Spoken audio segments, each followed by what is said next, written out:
Hello people of YouTube, it's Deepak here, and welcome to the DCS News for the 25th of December 2021, the very last DCS News programme that we're going to have this year. How about some Bachman Turner Overdrive? Let's rock it. Very nice indeed, sir.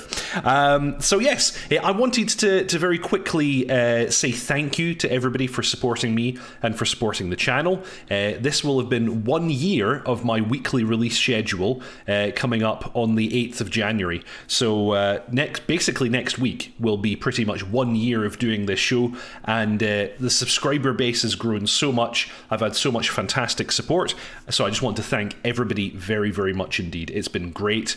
If you haven't already, please subscribe, like, and comment, as I always say. And yes, Merry Christmas, everybody, because it is, of course, the 25th of December. So we have a very special show today because we're going to be going over the newsletter and the patch log as usual. However, we're also going to be taking a look at the 2022 and beyond video, and we're also going to be taking a little look at the original 2021 roadmap for DCS World and see what's been delivered and what hasn't, and what's still to come. So, with that said, and without any further ado, please welcome, as always, the one and only dotChuckles. Ho ho! Merry Christmas, everyone! Yes. What have I got in my sack for you whilst I come down your chimney? Please don't come down my chimney. Merry Christmas! Yes, it's a different DCS news, mostly because we're pissed. I'm getting there. I'm trying to catch up. But yeah, it's Christmas Day, everybody. What a fantastic time to be talking to you all. Yes. I have eaten my body weight in cheese and crackers and a rather nice Bramley apple chutney, and I'm working my way through my little decanter of port here. And when that's done, I have some Dragon Legend, so I will be sending this Christmas out. Most in splendid style, yes. And yes, Mark S., just to clarify, this is not the last DCS news ever. It's the last DCS news of 2021. Because next week, hopefully when we do the next one, I guess it depends what state we're in, it'll be the 1st of January 2022. And obviously everything that the Eagle Dynamics posted about in their 2022 and beyond video will have been delivered in that single day. Of course, in that 1 week. Wink. But oh my God, do we have actually a lot to talk about? Yes. When we tend to sort of plan the DCS news a little bit earlier on in the week, and we were sitting there thinking, what should we do? I mean, there's not really much news, and it's Christmas, and we thought, well, we could do this and we could do that, and that'll be fun. And then suddenly, all the news happened. Yes. Yeah, stuff, lots of stuff. So let's start as we always do with the DCS newsletter, the weekly newsletter. Yes. Let's. We're going to move through this one fairly quickly because there's a lot of stuff to go through today.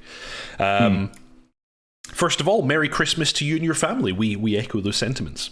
With the recent Open Beta 2.7.9 release, we're pleased to announce substantial new Viggen features, as well as improvements to the Focke-Wulf 190, RP3 armament for the Mosquito, updates to the 430. I didn't even notice that. Updates to the NS430. I rather like that. We've also provided an important number of enhancements and general bug fixes in release. So there's a full changelog for that. We'll be going over that in a moment. Delighted to share some good progress on the Apache. Currently we're working on stability and commando augmentation system, and we encourage you to check out the details below. Some very detailed research and excellent SME feedback is shaping our highly accurate flight model and control system. And this is the reason why it was delayed in the first place, because they were working their way through all of that.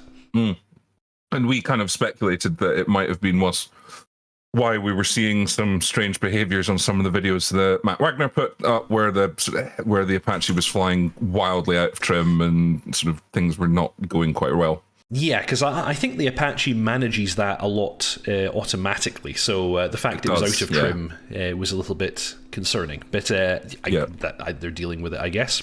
So as the sun sets on the most challenging year for all, starting to sound like a vicar, we look back fondly on what has been accomplished thanks to your passion and support. Yeah, I think Nick wrote this bit. Our whole team, partners and friends are so thankful to you and your community and our community for everything you've done to support us. We hope you'll enjoy the Christmas holidays, blah, blah, blah, blah, blah. So lots of that kind of stuff. So World War II improvements. This is really nice. They've added the C-47 to the asset pack for World War II. Now, this is exciting for me because my grandfather flew on these in World War II. And it's actually, we're going to see it a little bit later, and I'll point out something. But we'll see that soon. We're getting rockets on the Mosquito and a number of long-awaited graphical issues. A number of long-awaited graphical issues are also included. We don't want graphical issues, Eagle. You're supposed to be removing the graphical issues, not including them. That's like an honest Razbam update. Here are 2 new features, and we've given you 5 new bugs. Enjoy. Merry Christmas! Merry Christmas! Oh, Frantic Stone, thank you very much indeed, Good sir. Lord. That's very, very kind. That's a stocking filler if ever there were one. Well, we all know Frantic likes to fill your stockings. And enough said about that. So yeah, that's the World War II improvements. We've also got the development progress for the Apache. They're really just talking about the stability and command augmentation system. And then they call out the 2 videos that were released recently. Now, next week is probably going to be a kind of pretty quiet news week, so I'm actually saving these 2 videos and we'll go over these next week because we have altogether far too much content for tonight already. So we will talk a lot about that next week, but there's an amazing amount of detail that's gone into the MFDs already, which is really nice. Yeah. And merchandise. So it's with great pleasure that we're able to announce our participation in the 2021 Steam Winter Sale. Most of the best-selling products are available with up to 50% discount. So this is in addition to their own sale that they already announced last week.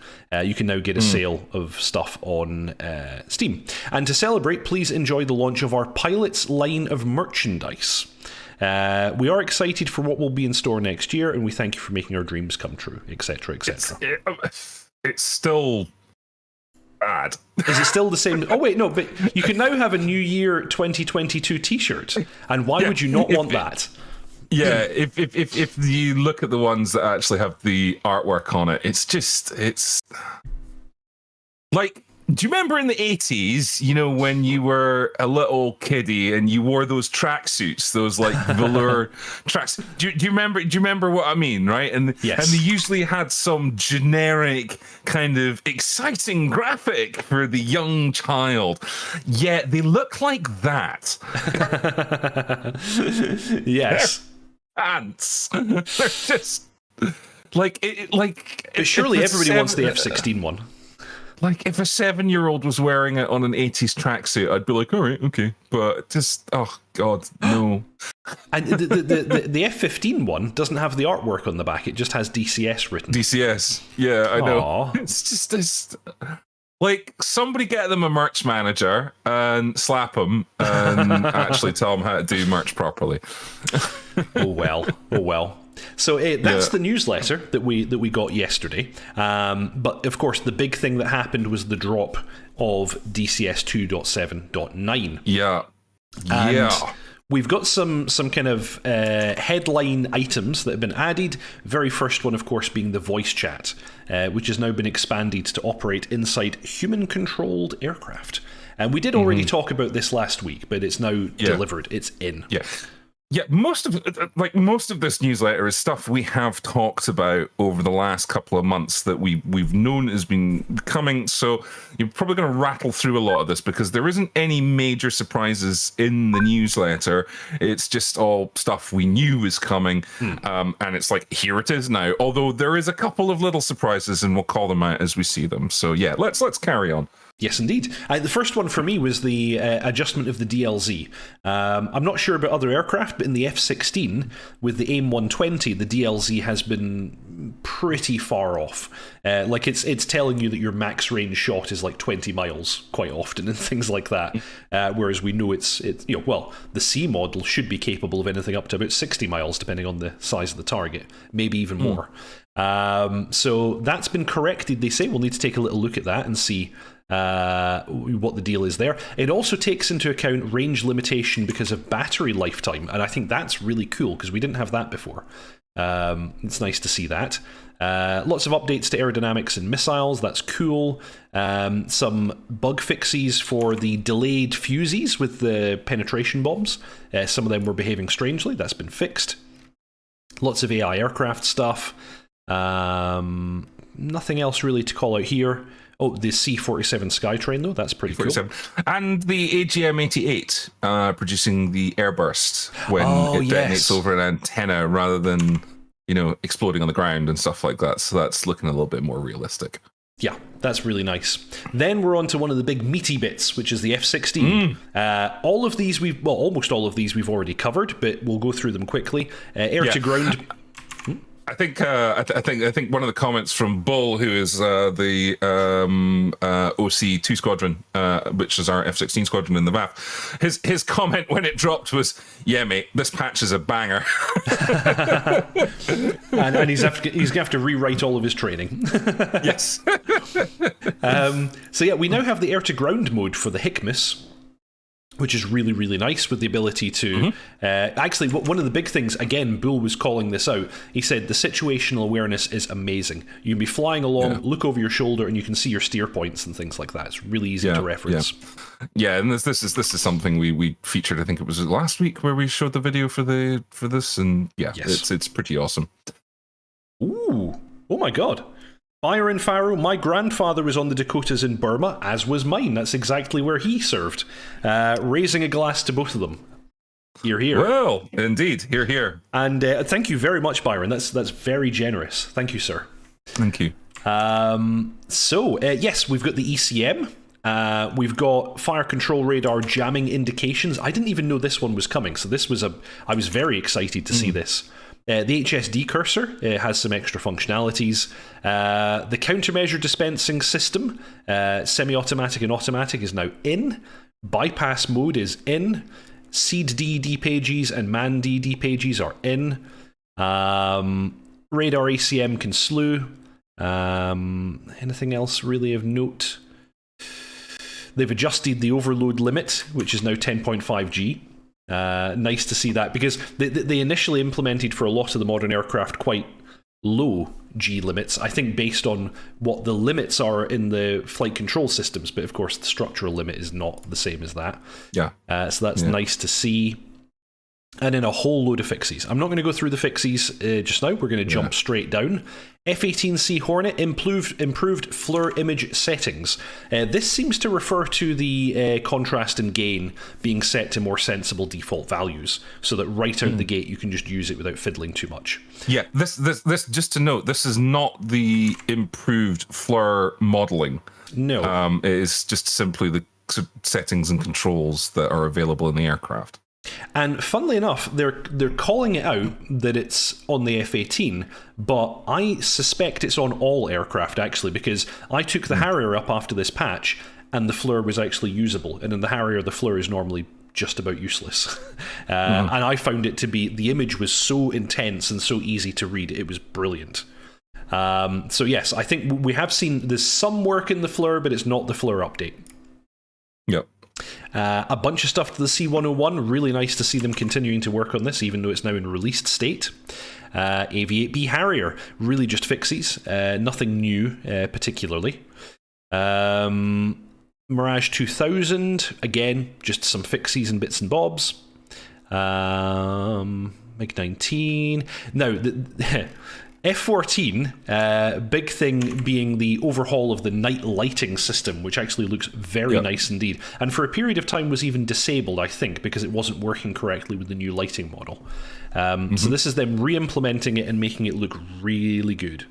So that's nice, and they've also made some adjustments to the Forrestal, which is really cool to see.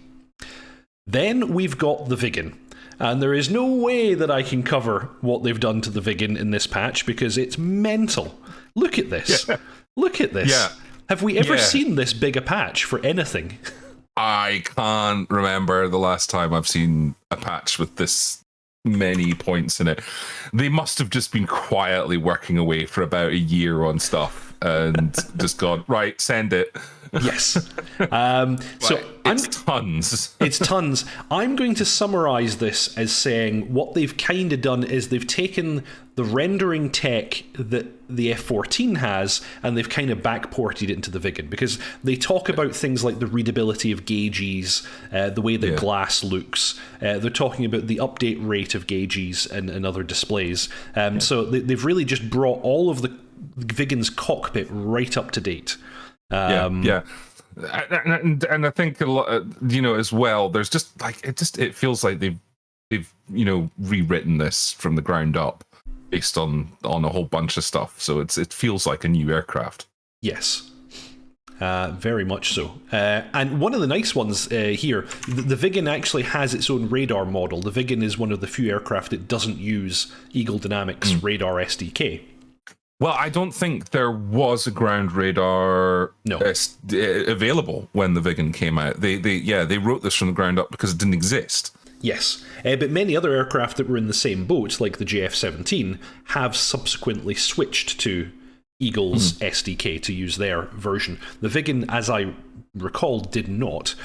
So as a result, it didn't have the ability to display static objects in its ground radar because they never supported that.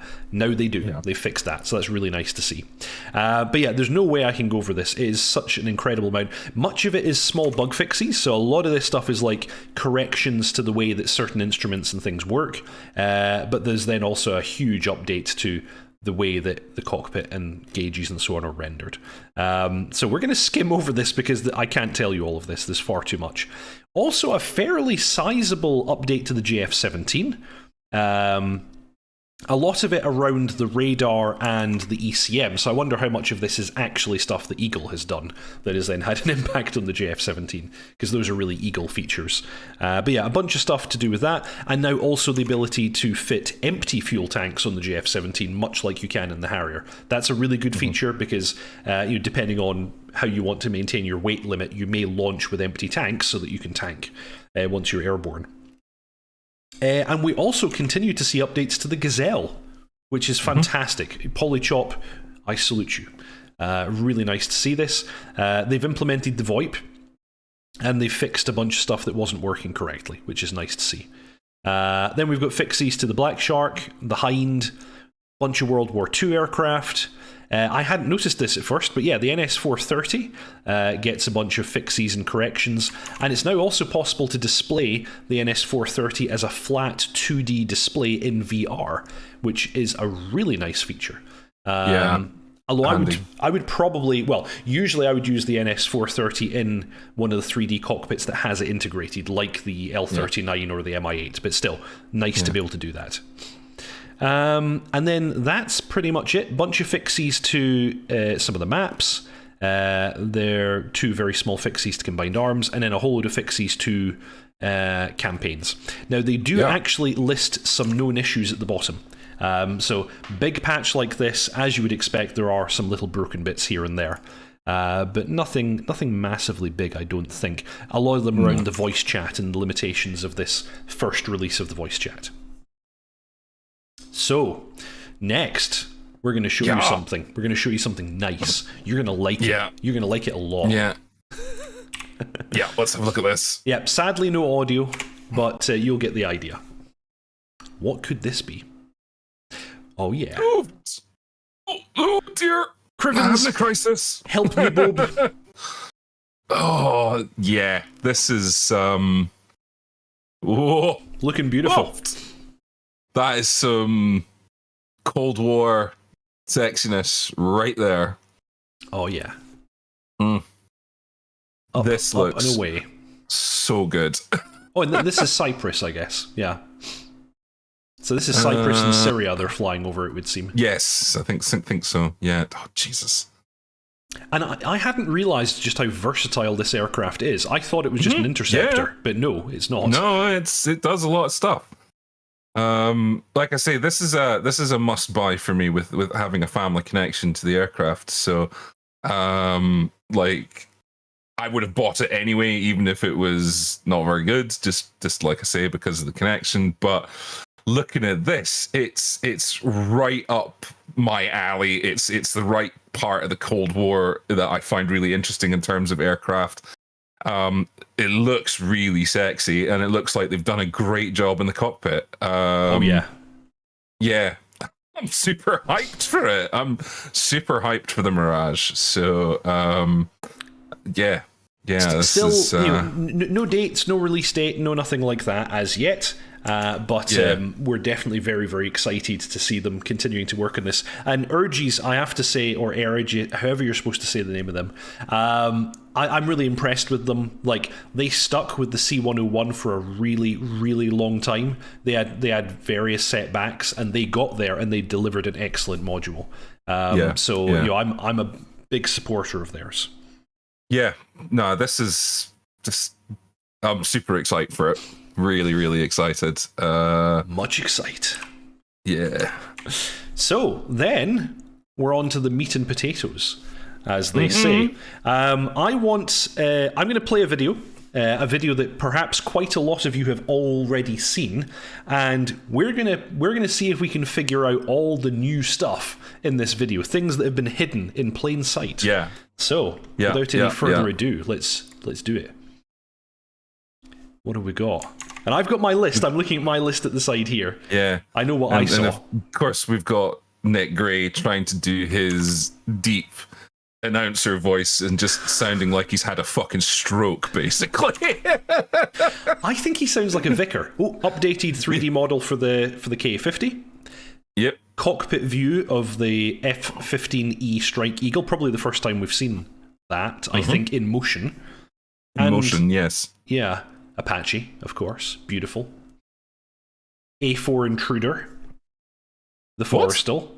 A6 Intruder, dude. Oh, wow. What am I talking about? Okay, thank you. A4, no, it's A6. Thank you very much. Hind doing it. Oh, here we go. Moving clouds. Yeah. Complete with rain. Proper rain.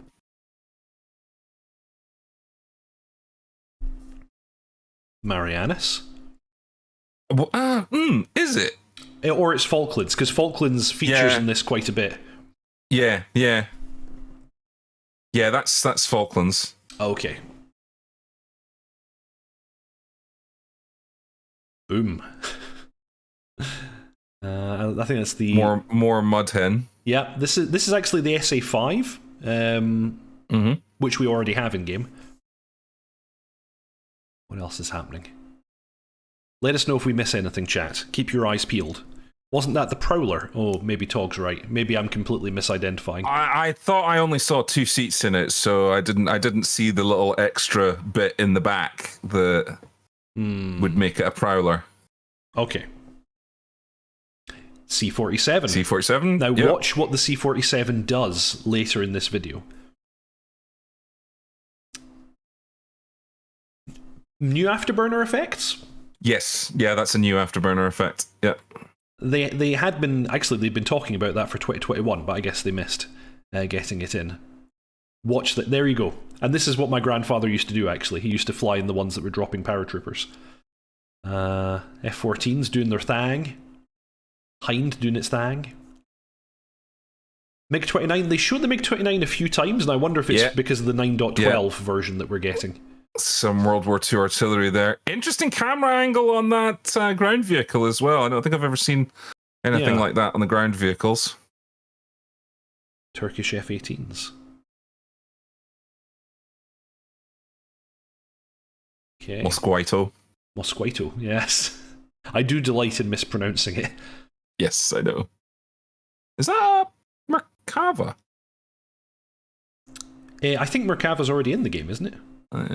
Yeah, I'm pretty sure there's only 2 seats in that, so that would make it an intruder. I didn't see the little window. Sea-Wiz. Ooh, Sea-Wiz. Did you see the Sea-Wiz truck? Yes. That's never been in the game before. I'm thinking that's new, that's coming. Mm-hmm. Boom.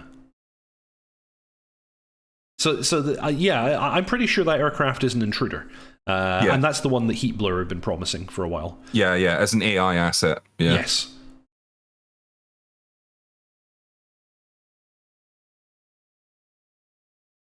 Whoosh. I'll make the sound effects. Don't worry, guys. You don't need to imagine. I'll say whoosh every so often. Whoosh. Thwok. Paris, not currently in the game. Yes. London, not currently in the game. With some World War II aircraft over it. Yeah. So I'm guessing we're extending one of the maps to include that. Yeah. Back seat of the F-15. We've not seen that yet.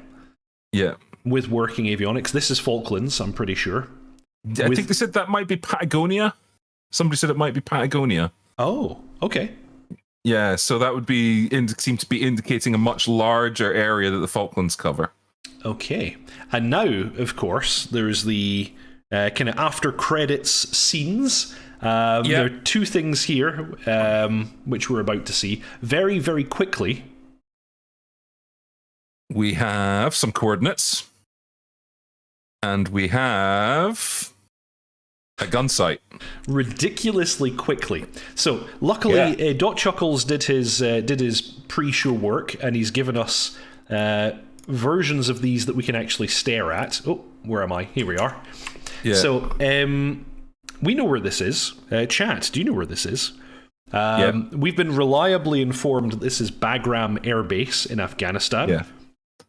So and that would be Afghanistan map. Then. Yeah, and the thing is, I understand that Eagle Dynamics, they make a kind of military-focused version of DCS. I forget what it's called again, like the battle simulator, the TBS or something like that. It's called. And it's always had an Afghan map, although it's been supposedly kind of fairly low fidelity. Yeah, it's just the height data, I believe. Yeah, it's just the height data. Afghan map clearly coming to the commercial version. Yes. So, and we'll get to play with Bagram. So, moving on to the gun sight. Yeah, what's this, kids? I recognized it instantly. That is the donut, which is the gun sight of an F4. And I think if you have the pictures lined up, I've proved it with the next couple of images. So that is HUD camera of a MiG shoot down over the Golan Heights by an Israeli F4. And the next one is looking at a rather wanged F-16 at Nellis through the HUD of an F-4E. Also displaying some version. Actually, I'm wondering, which one is it closer to? Is it closer to the older one or the newer one? Actually, they're both kind of the same. I think they're both the same. They're both the same. It's an F-4E. F-4E gun sight. So we've known this was coming for a long time. It's been talked about. It was a third party that was doing it. I don't know if it's still a third party or if it's come into ED's hands. It's pretty unusual for them to tease another module maker's module in this way, which would make me think that it's them. My first guess, based on absolutely zero information, is that Eagle are making this, because otherwise, why are they teasing it? Yeah. What I will say is that gun sight looks bloody good. Like, in terms of the vector representation of it and the way it looks like a little bit faded as it goes through the reflector. Like, I know they've added all their, like, fucking After Effects. After Effects nonsense over the top of it. But, like, just actually, like, looking at its base form, it looks pretty good. Okay, Tech Gaming 45 says Belsom Tech was doing it. So that makes a lot of sense. Okay. Right. Okay. So yeah, we kind of knew that the F4 was happening, and I was sort of quietly excited about it. So because I really like the F4, particularly the British variant of the F4, which the name escapes me, where the massively improved it and added honking great big engines to it, and had to make it a bit fatter in order to accommodate them because they were huge. The British Phantom has hips. Yeah, it's got junk in its trunk, but it was very cool, and it was in service in kind of my living memory as well. So Mine too, it's pretty cool, and still in service until very recently. In fact, and I think it is still in service with the Greek Air Force. Somebody is definitely still flying it, because the last time we were talking about this, I looked up the Wikipedia page for it, and there were still current operators listed. So it does still fly. Although I think like the state of the F4 is where it is now. It's a very much more modernized jet. Oh yeah, in terms of its avionics and capabilities. But that's pretty awesome. Like, I'm super excited. And of course, Afghan map, that's gonna be Kaz King, basically. A map pretty much builds for the Apache. I don't know. I can't think of what we'd use it for. Like, what kind of scenarios could you create in Afghanistan? No idea. No idea. Like, nothing ever happens in Afghanistan. I mean, no one has ever invaded Afghanistan. It's a really dull fucking country. Nothing ever happens there. Yeah. Why would we want an Afghan map? Not a clue. I'm still excited. But oh my god, Afghan map. That's going to be great. That's going to be great for the Apache. And the wonderful thing about it, depending on what part they model of Afghanistan, because I mean Afghanistan's a fucking enormous country. It's huge. Yes. Depending on what parts they model, like we could have such a variety of terrain to play in, because you've got deserts, you've got mountainous regions, you've got rolling kind of almost European theater grassland. You've got all sorts of stuff in Afghanistan. And it's just going to be absolutely awesome. So I'm interested. Marcus was saying there's been comments around that the coordinates are not about Bagram, but rather what is parked at Bagram. Yes. What? But he then didn't know what it was. Right, okay. So yeah, that's interesting. Some people are also adding interesting information about the different versions of the F4 as flown by the UK military, because of course the Royal Navy and the RAF both had them. Yeah. So very exciting. It's like I say, Afghanistan it's going to provide us with so much variety of terrain. Afghanistan's got everything. You got your rolling hills, got your mountains, got your deserts, got the whole lot. So it's going to add a huge amount of variety, and it's going to be just perfect for CAS missions if that's what floats your boat. Personally, I'm really interested in flying Harriers out of Bagram, because that's very historical and accurate and realistic. Yeah, exactly. Yeah, that'll be good fun. Deep, check your Discord. Why? I can't. Okay, I can check it on my phone. But anyway, so I have a list of stuff that I noticed in the 2022 video. Let's see if it all kind of matches up. Oh, actually, Frantic has sent me an image. Okay. And literally those coordinates are just the middle of the runway. There's nothing parked at those coordinates. It's the middle of the runway at Bagram. So that's a story for another day. So here's my list, chat, of what I noticed in the video. I wonder if did you see all of these? And did you see some things that I didn't? Updated K50 external model, one of the first things we saw. New Afterburner effect. A6 intruder, multiple times throughout the video. F-15E Strike Eagle. It was almost a marketing campaign for that aircraft. Sea-Whiz truck. Double rainbow. Oh my god, what does it mean? Oh my god, it's a double rainbow! Falkland Islands. Paris. London. Clouds moving and maybe interacting with the terrain. We've looked at videos of the new moving clouds before, dotChuckles, and we've never really been sure if they're interacting with the terrain or not. Some of these images kind of looked like they were, but hard to say. Yeah. And in the end of the video, we had the Bagram airbase coordinates and the F4 gun site. So that's everything that I saw. Did you see anything else? Yeah. So highlights for me, definitely the last two things. The Bagram coordinates and the F4 gun site. For me, that just sort of pretty much eclipses everything in that video. But I'm interested in the Paris and London shots. Yes. The Paris shot, I could have sworn I couldn't identify them, but they looked very World War II aircraft. Yes. So I think this is probably an update to something like the Channel map. Yeah, Channel or Normandy. It's going to be one of those two. Yeah. Which makes me a little bit sad. I would much rather see a modern Western European map than a World War II one. But what do you do there other than training? Hold a gap, man. Well, yeah. You can make a Soviet Cold hordes War charging in their tanks, man. We're starting to get the Cold War jets. We got the MiG-21. We're getting the F4. We're getting the F1. Dudes, we've got the Viggen. Like, can you imagine how awesome a Fold a Gap map would be?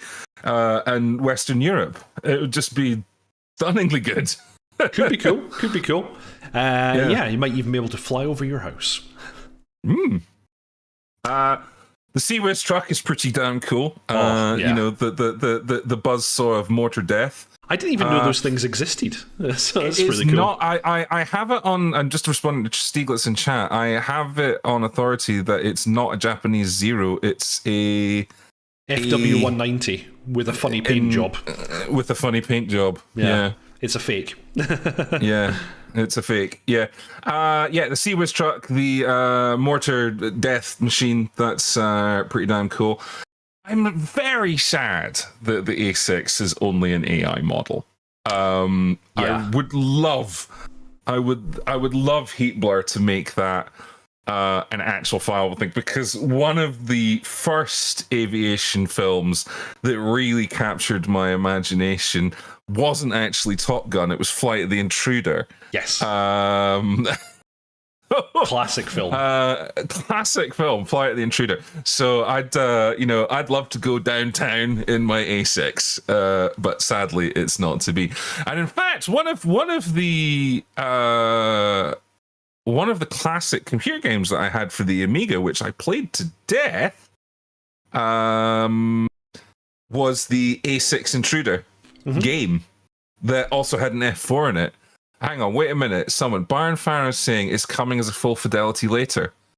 Heat Blur have hinted that they might do it later. Ooh, but okay. The thing is, though, that's going to be like after the F-14 is finished, after they've done the Typhoon, after they've delivered it as an AI module. Yes, it's quite a while away. Yeah. But they have hinted that they could do that.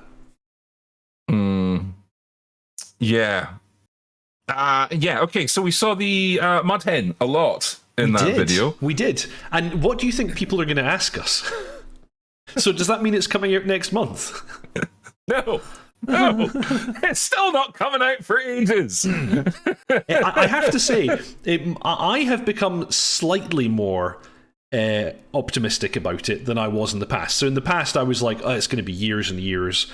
Now I've actually seen some of the avionics operational on video in the cockpit. Yeah. I still think it's a long way away, but it's further along than I thought it was. I think we got pushed for an estimated date a couple of newses back. That's correct. Yes. And I think I sort of ran for 2023-ish. And I think that's pretty optimistic, but yeah. I'm based now on what I've seen in this video. I'm not sure I'm going to change it. Because remember, the title of this video is DCS 2022 and beyond. Yes. Right? So I still think we're looking at 2023 for that coming out. If it comes out in 2022, I think it's going to be later on in the year, Q3, Q4, and it'll be broken as fuck. It's going to be an early access. That's like guaranteed. If they're going to release it in any condition in 2022, it has to be early access, I would think. I think we'll get the Mirage F1 or the Gripen first. Well, I don't think... No one's announced the Gripen. Mirage F1... I don't know, actually, because they haven't given us a timescale. It looks good. Like, I would... If I was going to put money on which one is further along, I would bet on the F1. The F1, like I think Q2, end of Q2 for the F1. Yeah, like that's probably where my money would go. Yeah, on it, Air just being ready.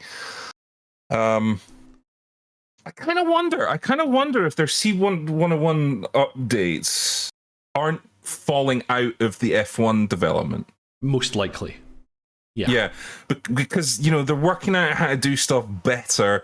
They're doing cool stuff with the F1 cockpit, and they go, well, actually, we can shove this in the C101, or they can use it as a test bed and get some sneaky beta testing in the C101. I think that's highly likely, because we've seen the same kind of thing, I think, with Polychop, where they've been kind of farming out bits from the Kaiwa, I guess, or if they've been working on things in the Kaiwa, they re-implement stuff in the Gazelle. So they're learning. Both of these, both Urgis and Polychop are very small teams who haven't released that much stuff. They're kind of early in their careers, and I think they're both doing this, making this approach. But then we even see Heatblur, who are big boys, doing the same thing with the Viggen, I think. Yeah. So, again, I still stand by my pessimistic estimate of the Mudhen not coming until 2023.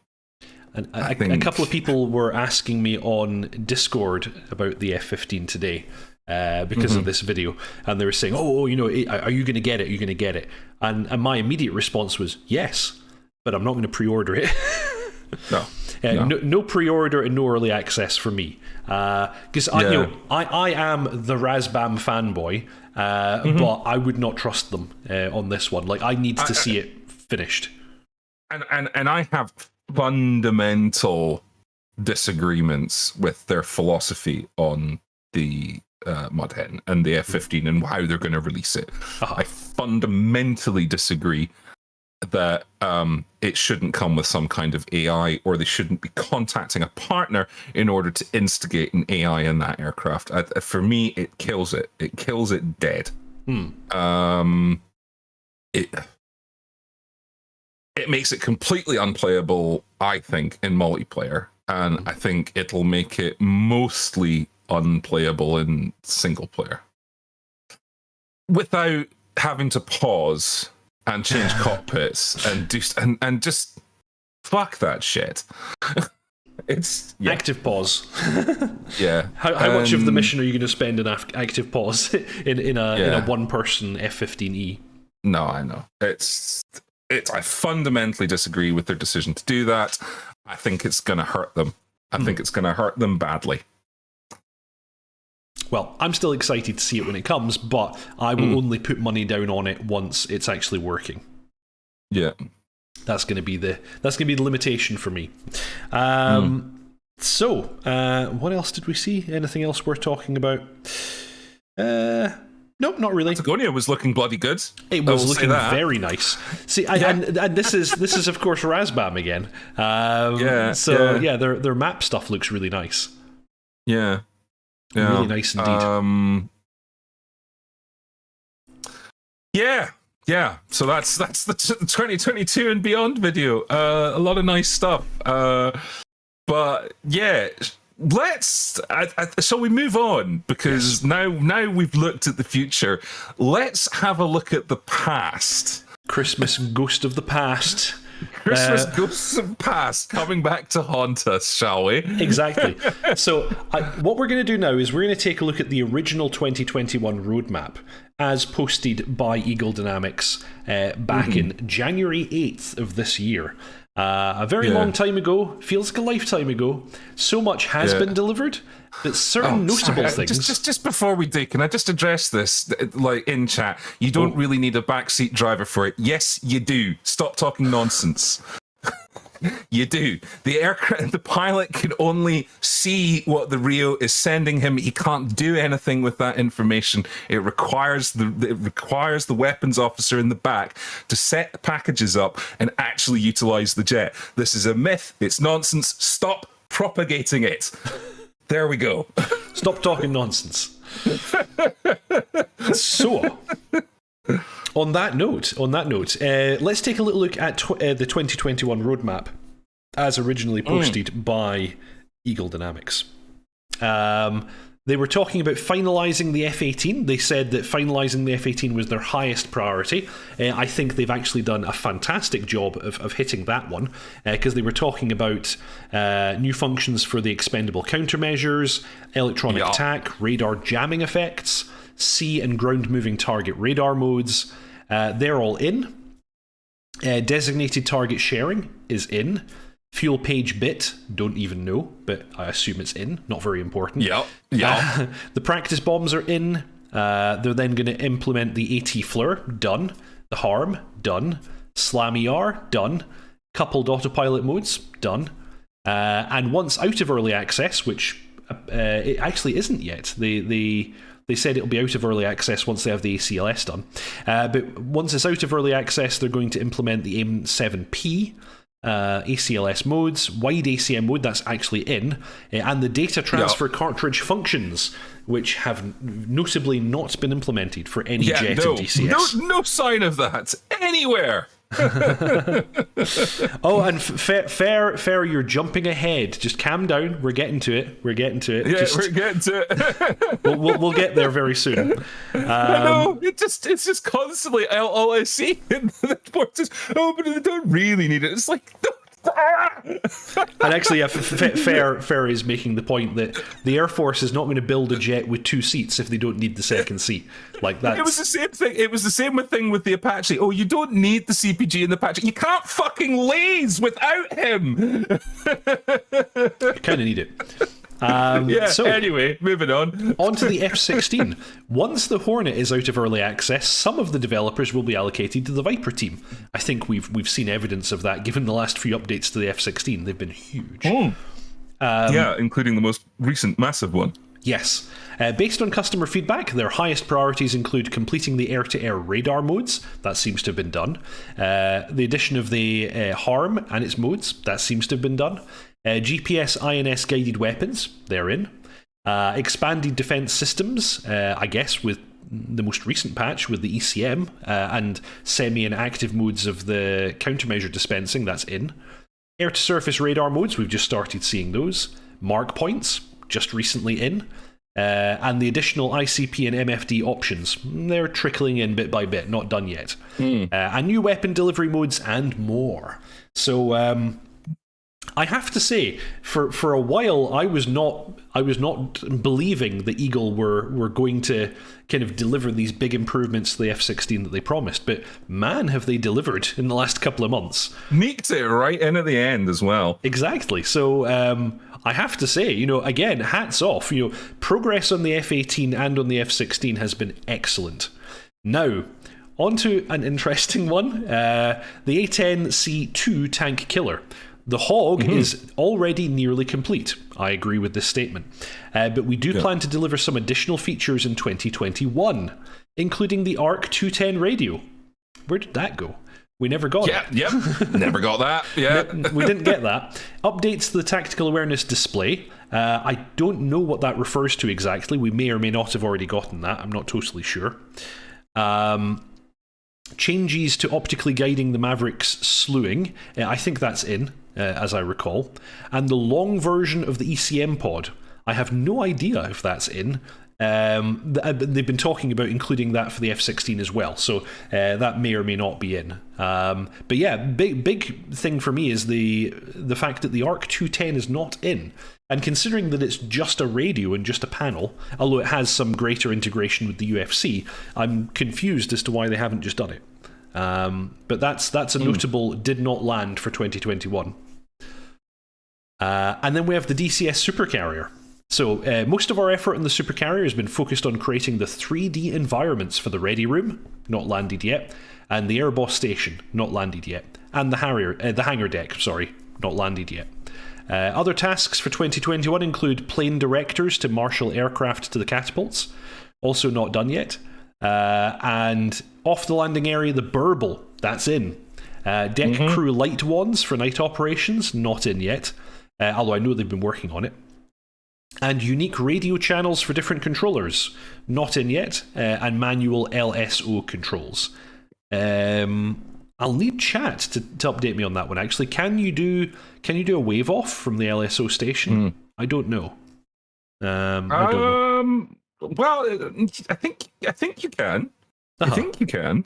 Yeah. Okay. Yeah. Speaking of chat, we seem to have a discussion about the Abrams loader seat. From what I understand, the loader is the extra member of crew that he's not. The seat is not really a loader's seat. He also doesn't have a seat. Yeah. it's just a perch. He's basically an extra dude to help around the tank. Is from what I understand it is because there's a whole bunch of stuff that needs to happen with the Abrams, and like if they reduce the crew, it makes the Abrams less effective. So I understand that's the need or the use of that extra seat, but he is optional, I believe. But yeah, I think the chieftain did a thing about it, and I'm sure that's what he said about it. Yeah, but I think the loader is also expected to man one of the machine guns, and is also a radio operator, I think. Yeah, he sort of wears quite a few hats, and I think he can also load the gun. Yes. And it's probably best to have him load the gun. Yeah. You know, he's practiced at it. In a way, actually, the argument about, well, why is the loader there if the tank doesn't need it? The tank kind of does need it because what we're talking about is task saturation. Yeah. And the reason why there's a guy in the back of the F-15 is task saturation. So in order to effectively use that jet, even if the pilot can get access to all the information, he can't control every aspect from the front seat. A lot of that stuff is only in the rear seat. So you need another guy there to take that task saturation load off the pilot because the pilot is busy flying the aircraft. So the only way you can do it without an AI is active pause, which you can't do in multiplayer. Yes. And in single player is just wank. So it's not good. There we go. It's not good. And the thing is, I tend to think about the F-15 like it's basically an A-10, but fast. So, you know, it has a similarly large payload like the A-10 does, but you can travel it like more than the speed of sound. Yeah, it's amazing. I mean, you're talking, I think, like the equivalent load of a World War II B-17 or something like that. You know, It's, if not more.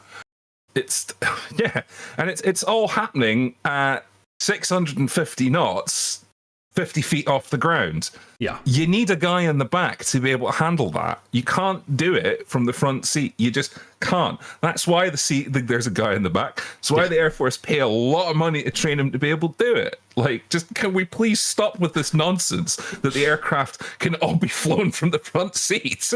I like you can get away with it in the A-10 because in the A-10 you're doing like 200 knots. So everything is happening at a kind of glacial pace in the A-10, whereas in the F-15 it happens very, very fast. You could probably get out and push faster in the A-10. Well, yeah. Like, no disrespect. I love the A-10, but a fast aircraft, like, no. This is not. A loitering aircraft, it very much is. Yeah. Anyway, on to the next section. That's what we were talking about. So, also for 2021, new aircraft. Eagle Dynamics promised us the Mosquito. They delivered the Mosquito. Eagle Dynamics promised us the Hind, the Mi-24P. They delivered the Mi-24P. They promised us the AH-64D Apache. They sadly missed the mark with that one. They sadly failed. But they got very close. And, you know, as I said before, I think, you know, I think they should be congratulated on taking this difficult but correct, in my opinion, decision to delay it. And they're not even delaying it that much. So, you know, and I think when we worked out probably a good month or more. Yes. ahead of time that the Apache wasn't happening, and that was just from our intuition and what we were seeing in terms of content coming out. I agree. I think they did make the right decision. Yes, absolutely. The ghost of the F-16 launch is sitting right on their shoulder, and I think, they would have done some damage to themselves repeating the mistakes of the F-16. And this is the first Western attack helicopter, proper attack helicopter. They need to get it right, Oh, yes. I respect their decision. I'm not upset about it. It'll arrive. Very much so. And then below that, in small text, note, due to new Russian Federation laws pertaining to the gathering of information of Russian military equipment, we've had to reconsider our plans to add new systems to the KA-50. So even back in January, we knew that wasn't really happening, which is sad because they'd clearly already done things like the RWR in the Missile Approach Warning System because they showed us images of them. So they've had to throw that away, which is very unfortunate. So, what else did they tell us was coming? Well, they told us that modern air combat, otherwise known as MAC, was coming third quarter 2021, but at the latest quarter 4. We've not heard or seen anything of MAC. And every so often they say in the newsletters, we know we've not talked about MAC, but we are still working on it.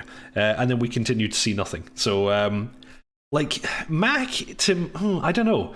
You had some good points on this earlier when we talked about it before, but my feeling is MAC is something that nobody asked for, and I'm not really sure who would buy it. I mean, to recap something that I said, I think it was around about the summer we talked about this. I think MAC is a gateway drug. Yes, yes.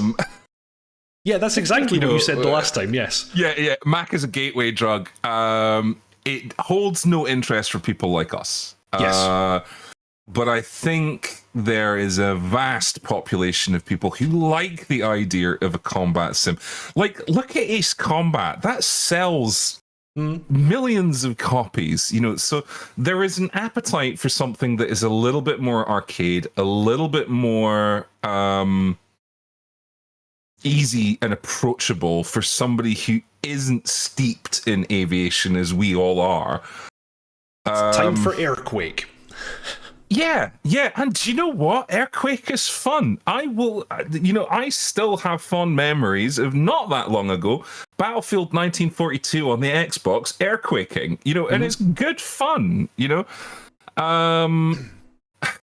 So I think, there's a lot of people that are going to look down their nose at it, and there's a lot of people who are going to scoff at it and say they shouldn't be wasting their time with it. And I will say, you are wrong, sir, because we need to feed people up into this hobby.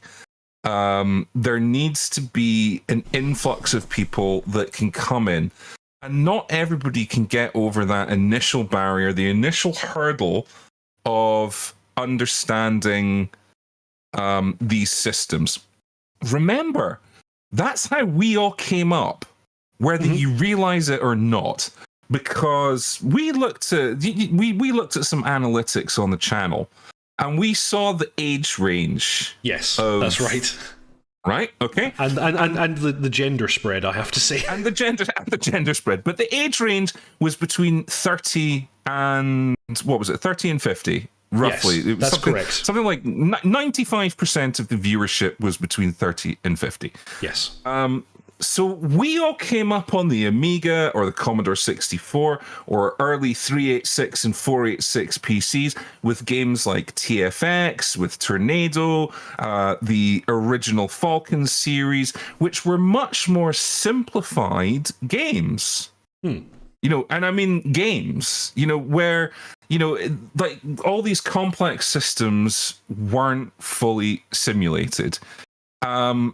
And we learned what these systems did in the abstract. And then as more detail was added, we built our skill set.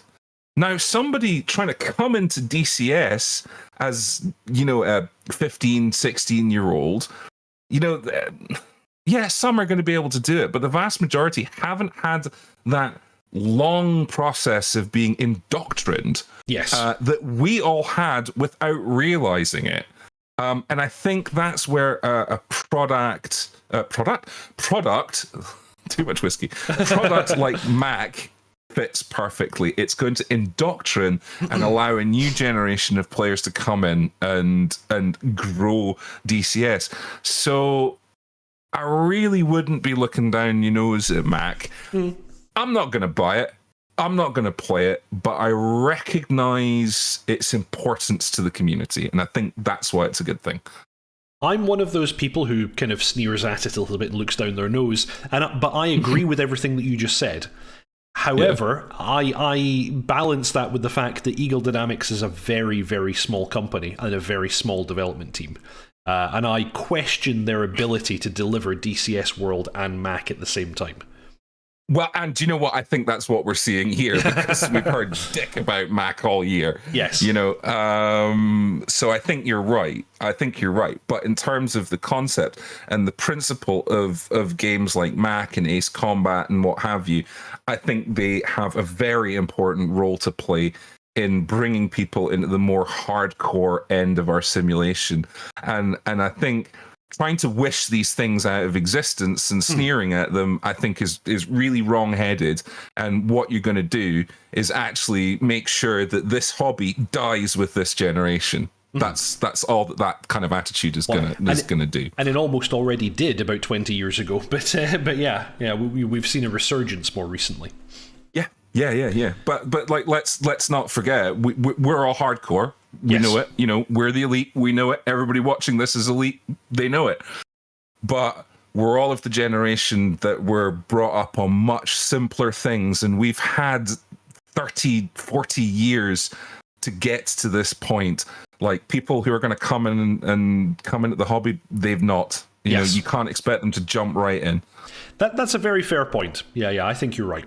There was a discussion further back about Xbox, and people were talking about, would it be possible to port DCS World or Mac to Xbox? I just want to call out Frantic, who made a very, very correct point in the the engine that these games run on would never work on console. Like your memory management and your process management and so on has to be totally different to work on console. They'd have to do some serious optimization. I think you could run Mac on a console with optimizing the engine, but generally, no, I don't think you could. It's a chunk of work, I would say. So, moving on, we talk about maps now in the 2021. Marcus, nice to finally be recognized as elite. You are, sir. You are the elite. Well done. Indeed. So, for our maps, we'll continue to address bugs and make improvements. So, they talk about the channel. They were going to expand it. They did that.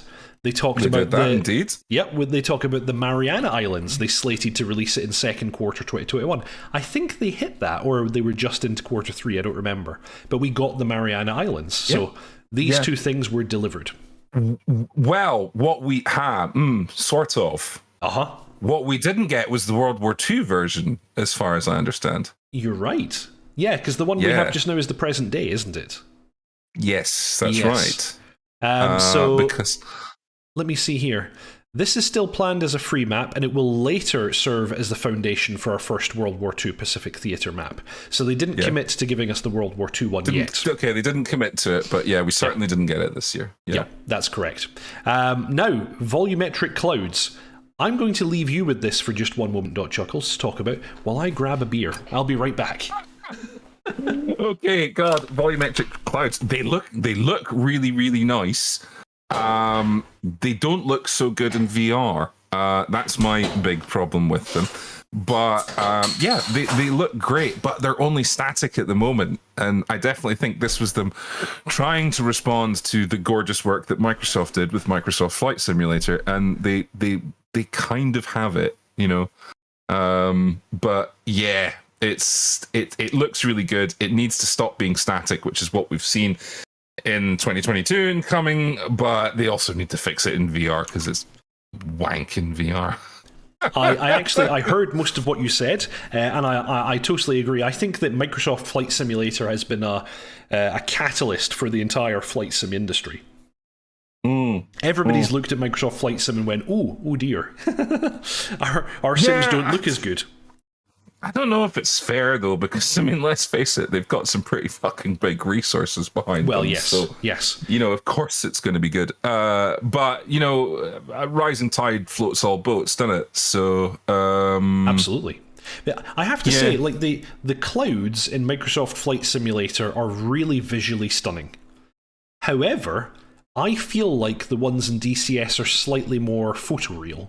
Like, I feel like the ones in MSFS are slightly overdone. Like, slightly, not much, but like very slightly, they pop too much. A little bit. Yeah, I'd agree with that. Yeah. You know, they look stunning though, so like they're excellent eye candy. But the ones in DCS, while slightly less wowy, I think are a little more accurate. You know, a little more real world, in my opinion. Yeah. And funnily enough, Mark S has just called that out. Clouds look better in his opinion in DCS, but Microsoft Flight Simulator has fully dynamic clouds, and yeah, that's what we need to see in DCS for this to really shine. Yes, it'll come, but we're not quite there yet. What they said in January was, we will initially release the new cloud system with an array of weather presets that will cater to most mission building scenarios. They did that, and actually they're pretty good. We just used those presets just now. Later in the year, we will update the weather tool in the mission editor, and that will allow finer control of the clouds with a dynamic weather system based on a more advanced meteorological engine. That has not been delivered. However, we have seen it in the 2022 and beyond video there, so I'm guessing that's slid a little bit into the future. Yeah. That will be nice when it comes. Yeah. Next, new visual effects. During the course of 2021, they promised us improved helicopter rotor wash over water and ground. I recall seeing a patch note about this. Yeah, I think we got that. So I think we got that. Missile flame and smoke, we got that. Ground unit dust clouds, we did get that. Transonic shock cones, notably absent. We don't got that, not yet anyway. No, not yet. Fuel explosions we got, and they're actually very impressive. In some cases, like if your aircraft is fully loaded with fuel and you crash it, my God, does it make a fireball. It's big boom. Yeah, big boom. Big bada boom.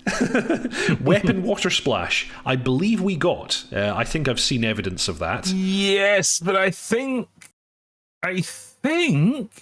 is it not with only the World War II aircraft? Well, that's the only time I've seen it demonstrated is with like machine gun and cannon rounds. Yeah. Further explosion improvements, we have absolutely seen that. The explosions are looking amazing. Very nice. Yeah. Smoke grenades, I actually have no clue. I've not seen it referenced, and I've seen no evidence of the smoke grenades being improved. I also assume that this was for the Kiowa, because the Kiowa has the ability to dump smoke grenades out the window. Yeah. So anyway, don't know. Here we go. This is where we get to our oh dear moments. Yes. Dynamic campaign. Oh dear. Yeah. What happened there? So this massive task has been underway for over 2 years, and the progress has been exciting.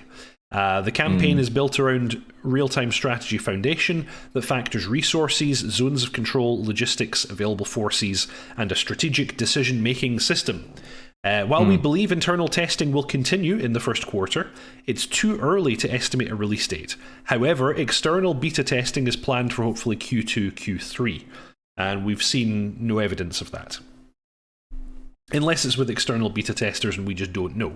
But I assumed that external beta testing meant open beta. Meant us. Yeah. So no evidence of that actually making its way into the wild, which is a bit sad. This has been the perennial thing that people have complained about with DCS. Yeah. One of them being, where's our F-16? Well, we have it now. And the other one being, where's our dynamic campaign? And we still don't got that, sadly. So, unfortunate. And I think this might be what really holds DCS back from being a... I mean, DCS is... It's not that DCS isn't recognized, but we are a fairly niche community. Yes. I think this is what holds DCS back from being massively known amongst the gaming public. Is the lack of a dynamic campaign. My point around the dynamic campaign is, if you take a look at the most popular multiplayer servers for DCS World, what do they tend to have? They tend to have dynamic campaigns and dynamic missions. Got dynamic campaign, yeah. Because as we have often discussed on this show, the vast majority of people play DCS as a single player experience. Yes. Multiplayer is a minority. And I think one of the criticisms that I've seen about people who I've seen from people who have tried DCS and kind of gone, yeah, it's great, but is that they've not stepped into multiplayer and experienced what that is like. For various reasons. But what they have all said is it's sterile. Yes. I think that's very, very fair. Yeah. And they're right. And it requires a very, very good mission developer to make an environment that feels like it's living and breathing. But then it's just a snapshot and it's done at the end of that mission. Yeah. So what we need is a dynamic campaign with a living, breathing battlefield that gives people many choices, many options about what they can do, and to give them the feeling that they can affect the outcome of an overall battle. And that's what DCS cannot do at the moment. And I think that is what is killing replayability amongst the kind of average gamer when it comes to DCS. And I think when they get dynamic campaign cracked, that's when we're going to see DCS step out of being a niche product and into a more mainstream gaming product with more people coming online. Yeah. Totally agree. Yeah. Like, I'm going to kind of break one of the rules, and I'm going to mention the flight sim we don't mention. Falcon 4 had dynamic campaign, and it was almost the default way to play the game. And every single mission that I was given by the air tasking system, every time I took off, there were other missions taking off and being, taking place. The forward line of troops was moving. There was an actual ground battle occurring. Every single mission I flew felt alive and dynamic, and there was tons of radio traffic, and there was tons of aircraft flying around and doing their thing. And it was never the case that I was the only aircraft taking off or landing. Whenever I was recovering, I had to go into a holding pattern and wait for my turn to land and all kinds of stuff. Yeah, Vulcan 4 by rights should have died out at the end of the 90s. Oh yeah. But it's still being played today through BMS.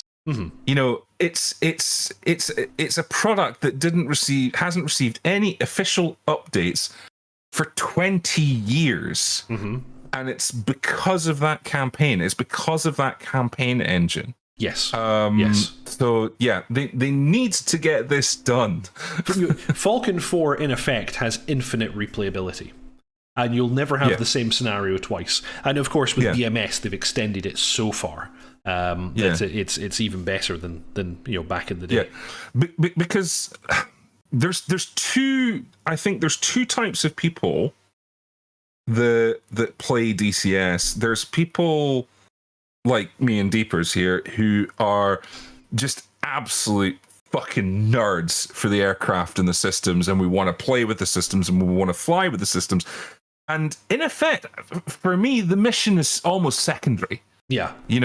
I want to play with the systems. I want to deliver weapons. I want to see what I can do with the aircraft. Okay. And then you've got people who are about the combat experience. They're about the dogfights. They're about the missions. They're about playing with a group of people and moving a dynamic ground campaign. And I'm going to go out on a limb and say that they are less bothered about the fidelity of systems. And they tend to be the people that drop out of DCS because they're not really, unless they come over to multiplayer, they're not getting that kind of experience. And time again, when you see criticism of DCS in other forums, because fuck knows you won't find it on the ED forum, but time and time again, the criticism that you see of DCS is it's sterile. You know, once you've played the potted missions, that's it, you're done, it's boring. You know, and I think probably that is the majority of gamers are people like that who are interested in the experience. They're interested in the experience of combat. They're not necessarily turned on by the fact that, ooh, I can change my ECM programs, you know? Yeah. And the thing is, the cruise page, you know, it's way back in the day when Black Shark first came out. One of the most enjoyable things for me was just starting that thing up. You know, I went through the startup and shutdown cycles and that thing so many times, sometimes without even flying it. Because we'd never seen anything like it. Yeah. There'd never been anything like that at that level of fidelity and that level of feeling of I am sitting in an aircraft and I am manipulating its systems. So for us, that's fine. That's great. We get a kick out of that. We get our little dopamine hit from that. But for somebody who's about, right now, I want to go and take part in a big war and I want to feel like I'm doing something to change it, it's not really much to cater for them unless they're on one of these multiplayer servers. And as we have said repeatedly, multiplayer is a vanishing minority of DCS players. Yep. Very true. Very true. And then the next. After a dynamic campaign, we had Vulcan API and Multi-Threading. With the integration of these libraries, DCS will benefit from improved performance throughout, including in virtual reality. This has been a substantial task to develop and integrate into our codebase, but we're nearing the end of this journey, they said in January, and expect it to be available in the third quarter of this year. And sadly, no sign of that. And just to refer back to a message in chat from Frantic Stone, I bet you the issue with dynamic campaign is game optimization. Bet your multi-threading would solve that, and I think he's right, because the only multi-threading we've got right now in DCS is I think the sound engine runs on a separate thread. Correct.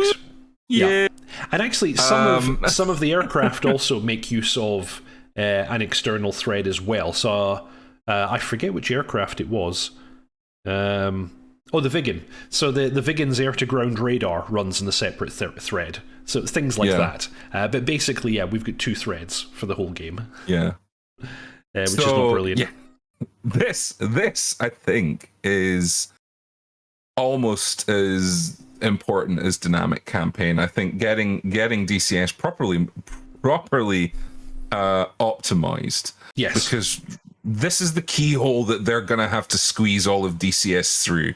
And once they get multi-threading sorted, they'll have a doorway to put DCS through. Oh yeah. Absolutely. Yeah. It's going to be great, and I don't doubt that they've been putting a lot of effort into this. We just haven't seen it as yet, sadly. Damage modeling. So, at the end of 2020, the new damage model system for World War II aircraft was released. Although some tuning remains, most of the work on this front in 2021 will focus on bringing the technology to our modern aircraft. This is an ongoing process which we hope to deliver in stages during the latter half of 2021. The one part of this that we've seen is the over-G simulation. So I assume that's part of this. That's the only bit we've seen. We haven't seen anything else from this, which is unfortunate because this has the potential to make a big difference to battle damage in the game. And the battle damage in the game today is not bad. It's not terrible, but I think what they've been talking about is adding a whole new layer of simulation to it, having a bit of terminal ballistics, showing the effects of the rounds passing through different parts of the aircraft and striking different systems and going through different materials and so on. I think that's going to be really, really cool. But we've not really terminal seen this. ballistics, kind of, we need that. We need that. And I think it is fully implemented for the World War II aircraft. We just don't have it for the modern ones yet, which is sad. And then we have another big one. Air traffic control. Yeah. And this feeds into the replayability and the feeling of being in a real world, which we were talking about with the dynamic campaign. Over the past year, our primary ATC focus has been on the supercarrier. They did really nice work on that, although it doesn't have the separate frequencies that we talked about before. Now that the supercarrier ATC system is nearing completion, we will next move on to airfield ATC radio communications.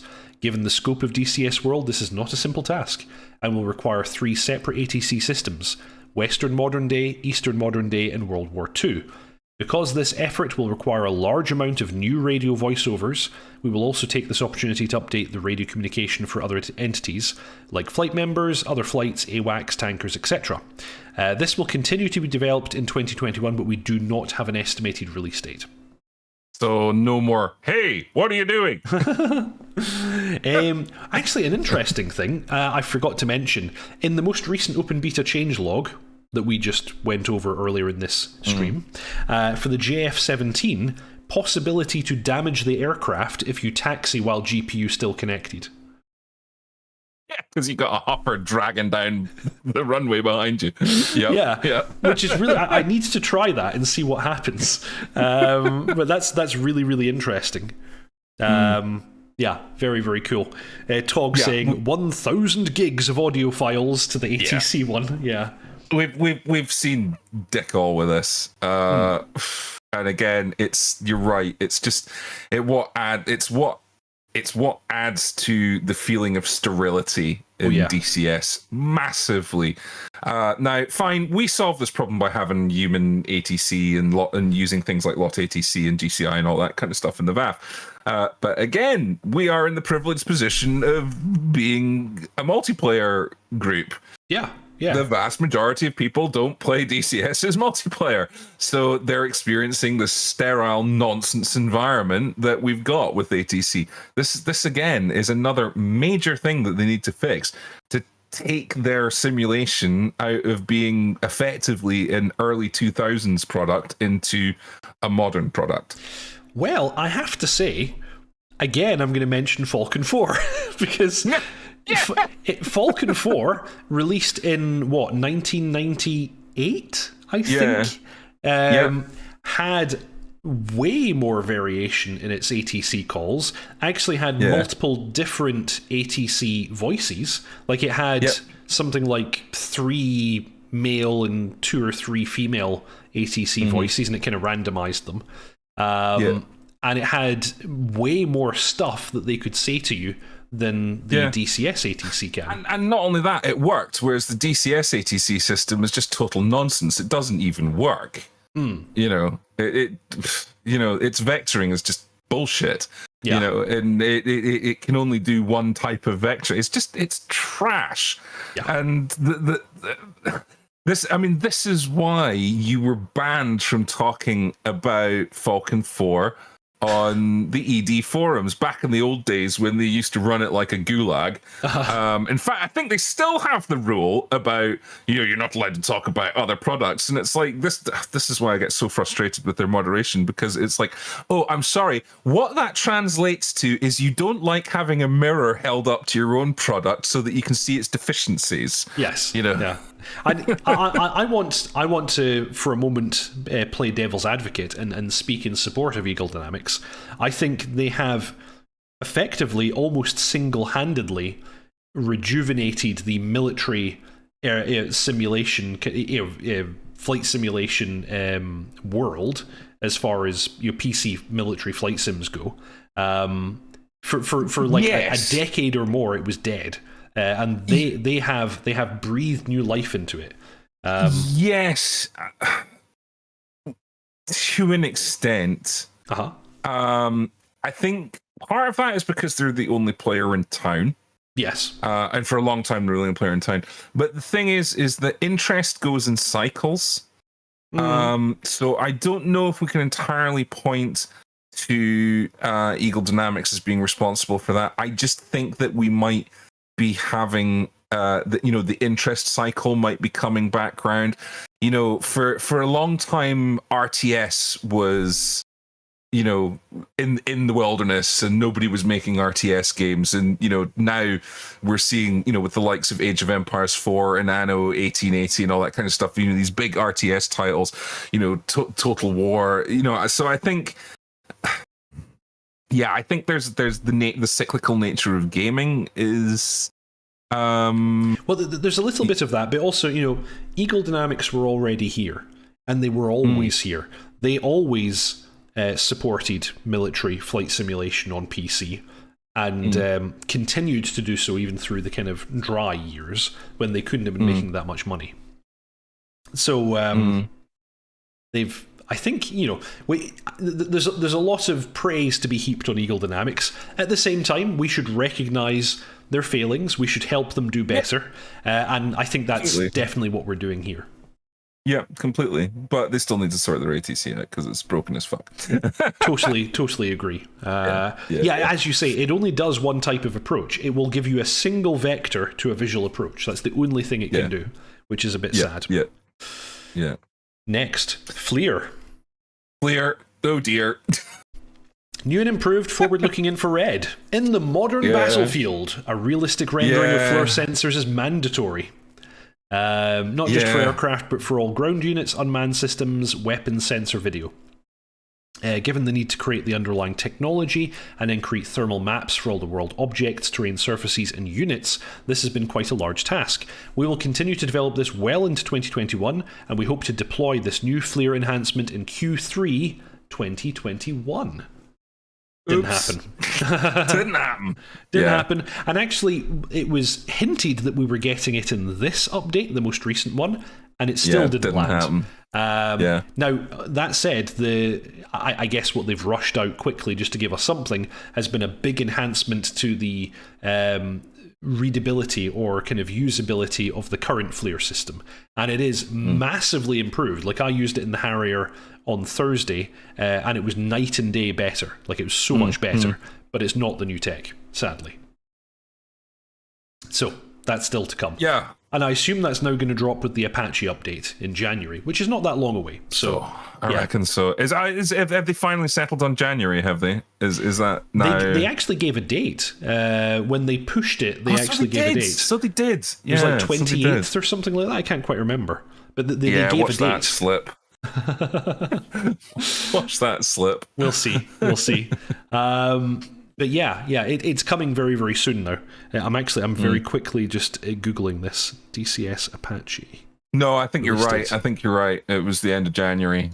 So it wasn't like a massive delay, but it kicked it out of 2021 and Q1 of 2022. Yeah. So 26th of January is the release date. Yeah. So there we go. That's when it's coming. Sadly, we've not seen this yet, but clearly it's going to drop with the Apache because they've already demonstrated it on the Apache. So it's in some form. Yeah. International Apache Day. AI units. I believe we got basically all of these. I'm just looking just now. Chat will need to correct me if I'm wrong, but all of these ring a bell. I'm pretty sure we got all of these. Yeah, so that's pretty nice.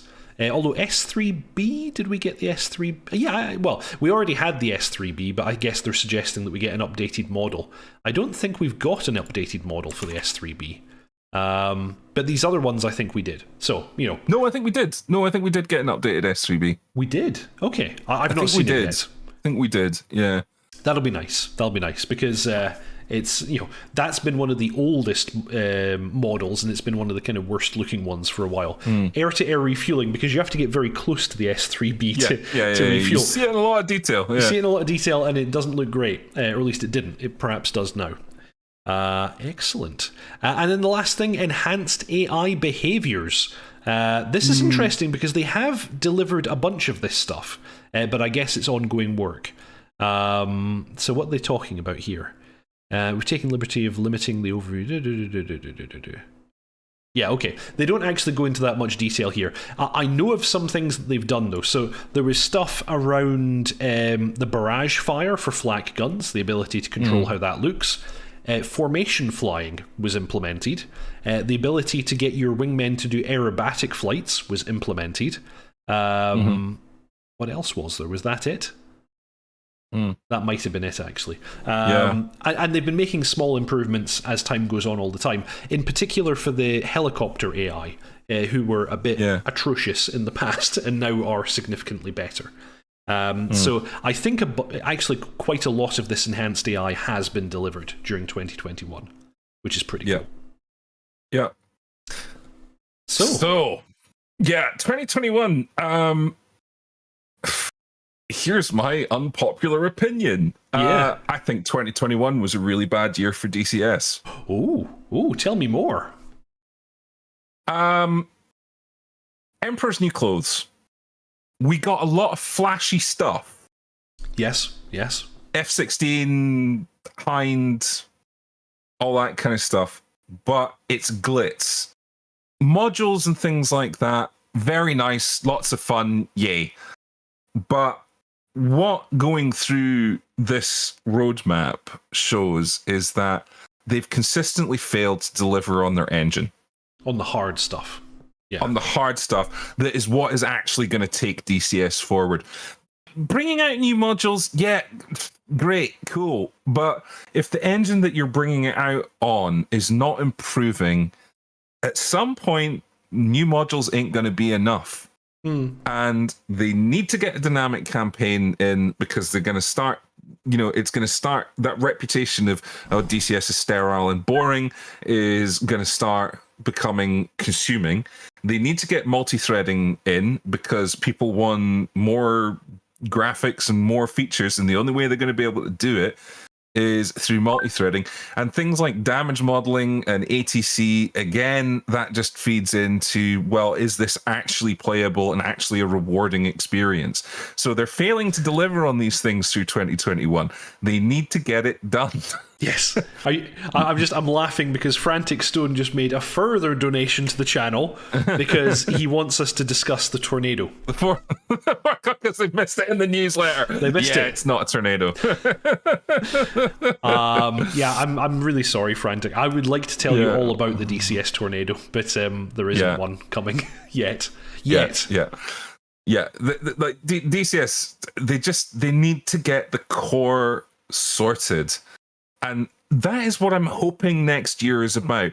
Because again, what we've seen in the 2022 and beyond video, okay, they've hinted at an F4.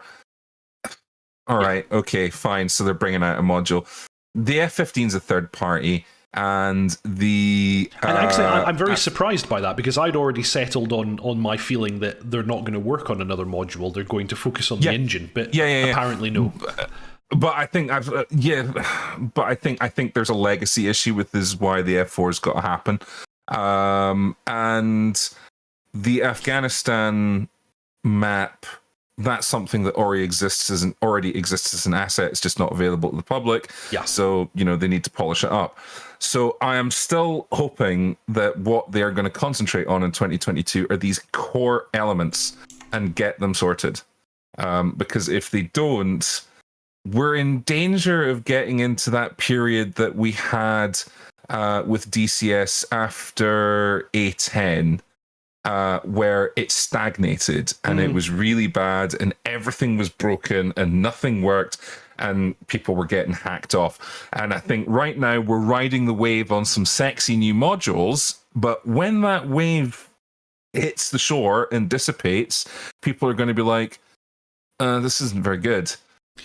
So they need to get this stuff fixed. Tech gaming, the F4 is not third party. Maybe you're thinking of the F4, the World War II F4. The F4 Phantom was originally Bell Simtech, is now Eagle Dynamics. So different F4. If you're thinking of the Corsair, I have a list. So I have a list of what I gathered, what I feel like they delivered on in 2021. And I have a list of what I think they missed in 2021. So let's just very quickly run through this so that we're all talking about the same thing. And chat, please feel free to add your own comments about things you think that Eagle delivered on or did not deliver on in 2021. So here's my list. Delivered in 2021, Clouds. In a basic form, but looking good. Yeah. Mariana Islands. Initially, very basic. 50%. Yeah, but new islands have been popping up regularly. Air-to-ground radar in both the Hornet and the Viper, delivered. New fire and explosion effects, very notable. looking really good. The Mosquito, I'm going to pronounce it correctly this time. The Hind, DCS 2.7. So they're basically their overhaul, they called it Edge 2.7, their overhaul of their graphics engine. Very, very, very cool. The lighting, amazing. Like a really big update to graphical fidelity into lighting. Many new ground units. You know, the newsletters, I went back through the newsletters over the course of the year, and the number of new updated models and new ground units was quite impressive. Yeah. Deck crew and multiple updates to the deck crew. We got more realistic looking animations and a kind of skeletal animation system for them and all kinds of other stuff, which was really cool. Expansion of the Syria map to add Cyprus and more of Turkey. Very notable during the course of 2021. They added the SA-5, otherwise known as the S-200, surface-to-air missile system. The C-101 hit final release status. DCS voice chat, just in the most recent patch. Just made it, yeah. Just made it in time for 2021. My list of notable misses from 2021. Where's my ARC 210 for the A10? Yeah. Where's my cruise page for the F-16? You might have heard me mention this before. Where's the new ATC? Notably missing for the last couple of years. For the supercarrier, where's the Air Boss, or the Ready Room, or the multiple frequencies for the approach? K-50. Poor project. Black Shark 3 basically been cancelled. It's dead, yeah. Yeah, that's not really Eagle's fault. You know, they can't they can't break Russian law. Apache release was sadly missed. But, you know, that's probably a good thing. Modern air combat. Haven't heard a thing about it recently. Again, in my opinion, probably a good thing. Concentrate on DCS, give us Mac when you can. Yeah. Fine control of the cloud layers was supposed to hit by the end of this year. They missed it. Dynamic campaign. No sign of it. Gone. Yeah. Vulcan and multi-threading. Yeah. No sign of it. And the brand new Flare system. Like I said, there's been a partial update to Flare, but it's nothing like the new system.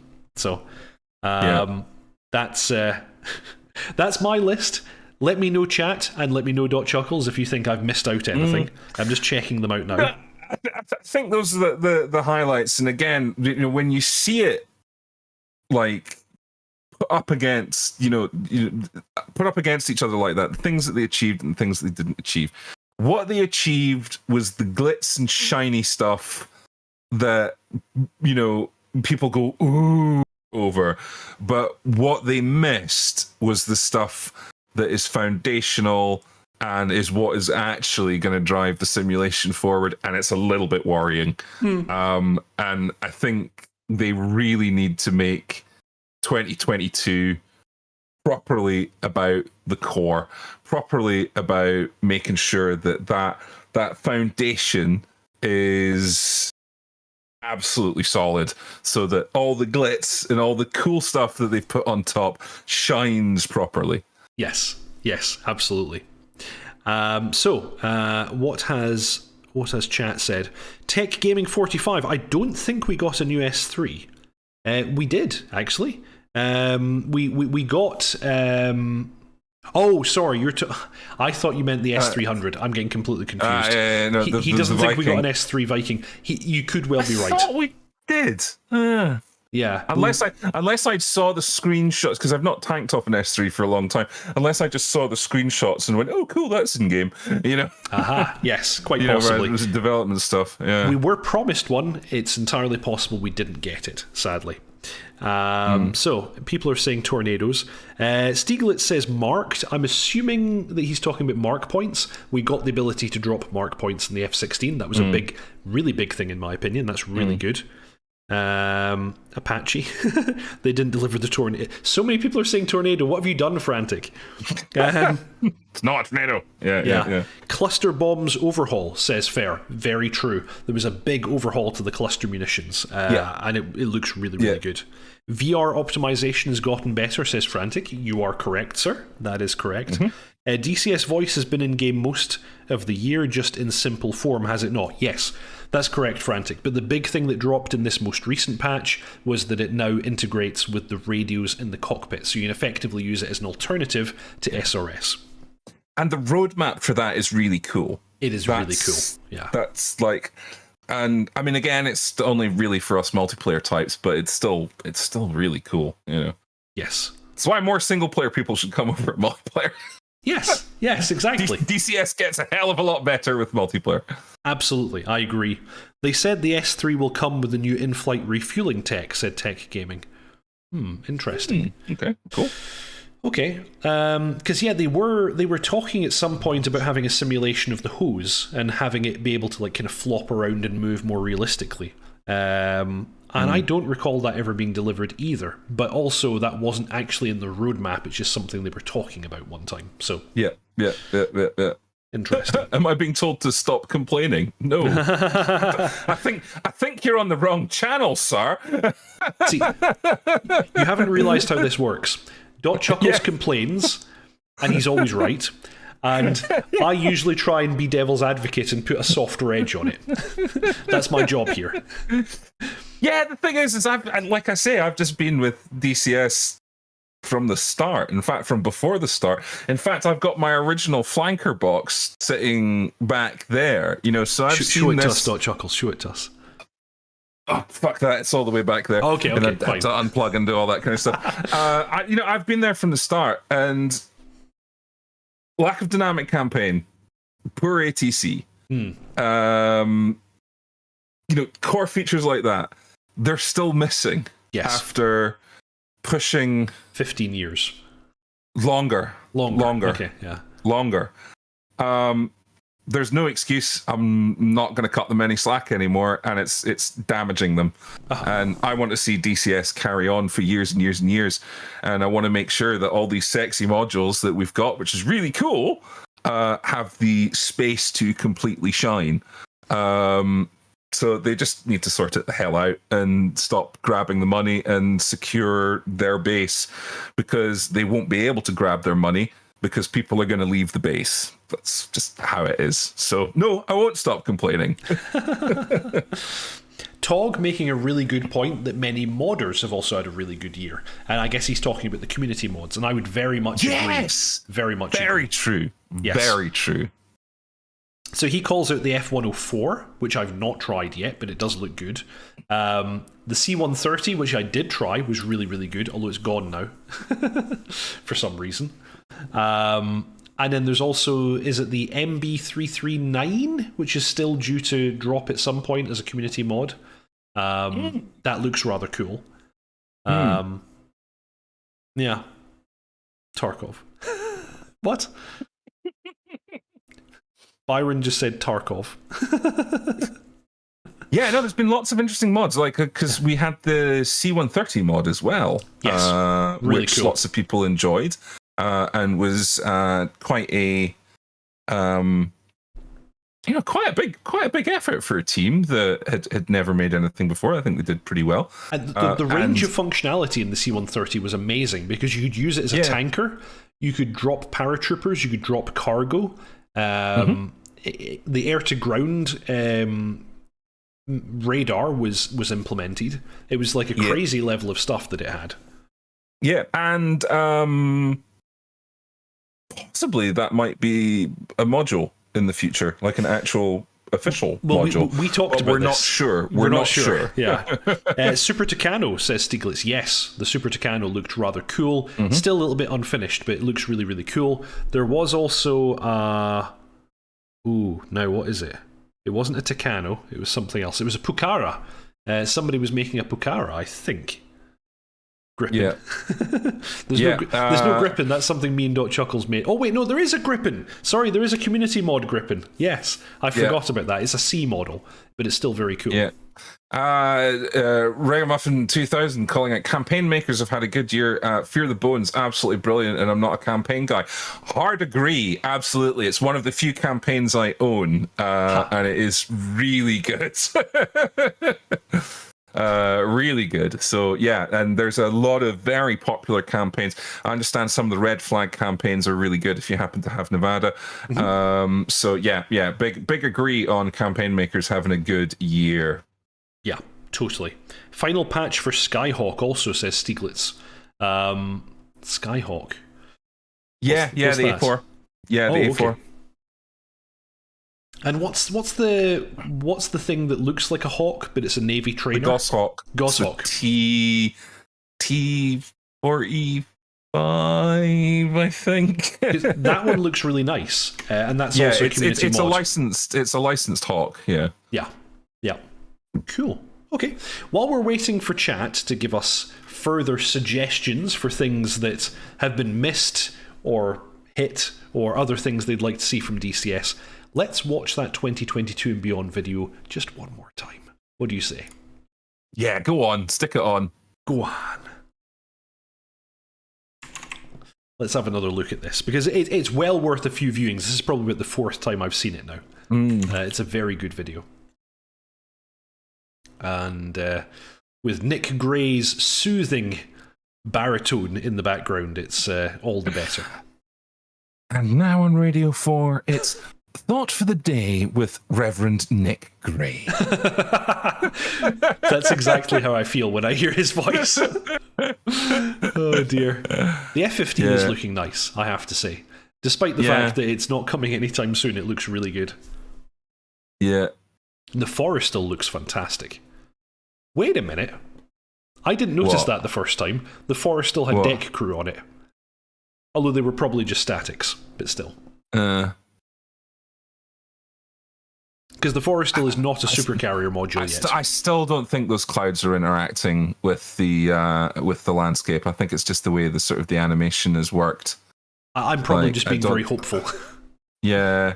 But look at this. Doesn't that kind of look like it is? Oh, actually, no. I think you might be right. Let's do it again. Yeah, let's just go see that one shot back. I think it is. I think, yes. That's cloud nucleation on the hillside there. Yeah. So oh, right. Okay, so that is interaction with the ground. Right. Okay, that's good. Yeah, because when we saw the previous clip, we just could not tell if it was or it wasn't. But I think it is now that we've seen that other one. It's a shame we can't share the audio with you, chat, but you can watch this video yourself. Yeah. It's nice. It's really, really good. Somebody was calling out that Thundercell that they hadn't seen that before. Yes, somebody mentioned that as well. Yeah.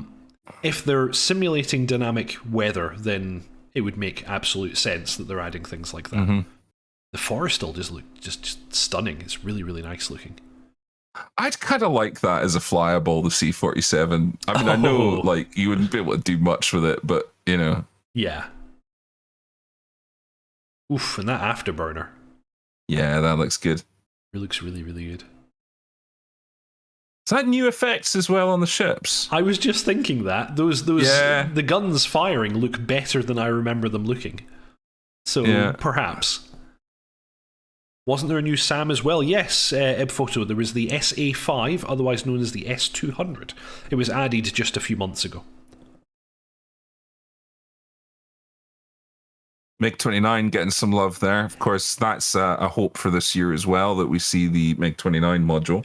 The MiG-29 has been very on-off, so I'm never really sure what to expect, but they are working on it, that's for sure. Is that new flare effects there? Quite possibly. Yeah, with the smoke trail behind the flare. Of course, the AWS there getting shown off from the Apache. Uh-huh. Yeah. Sea-Wiz. Gotta love Sea-Wiz. Oh, if you want to just be a bastard, you put those near the targets. Sea-Wiz is awful.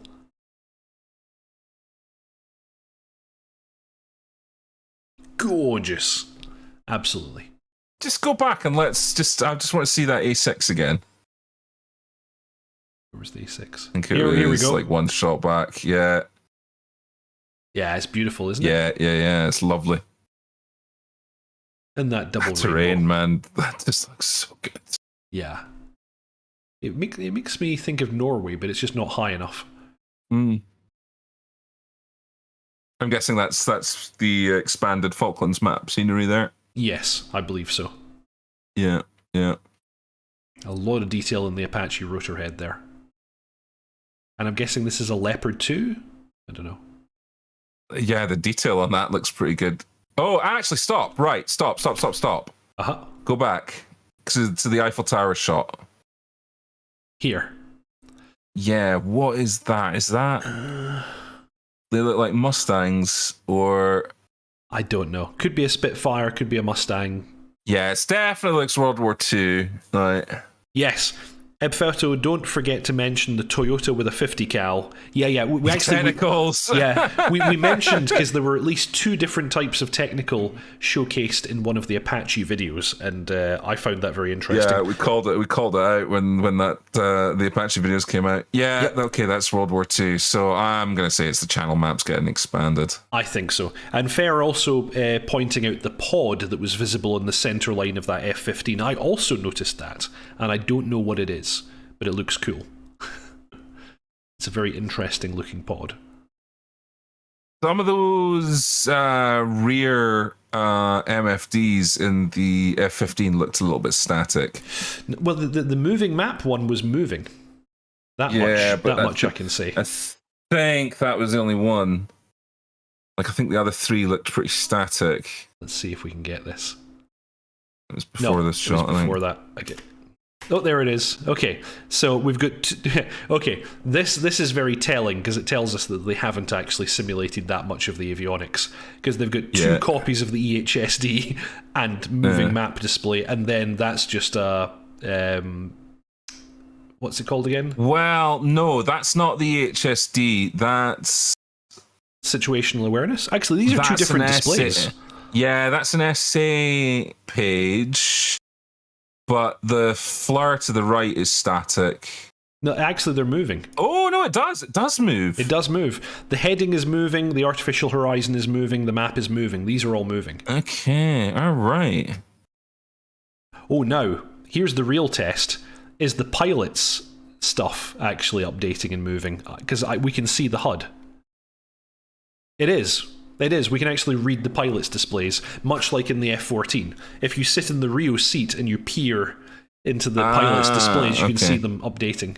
So apparently, according to Marcus, it's the Normandy map that is getting expanded. That would make sense, because the Normandy, the channel map would never include Paris, whereas the Normandy one would. Normandy would. Yeah. Strange that they're going to include London in the Normandy map when the channel map already includes that kind of area, but hey. Oh well. Yeah, unless they're sort of combining the 2, I don't know. Well, the thing is, Normandy is provided by Ugra, the guys who made Syria, and channel is provided by Eagle. So it's they're not going to combine them, I wouldn't think. Yeah. So there we go. There we go. Very exciting. Okay, channel map does not have modelled London. That's correct, Stieglitz. Yeah, the channel map doesn't have London, which is sad. It should. When do you think the Falklands map will drop? Asks Ebfoto.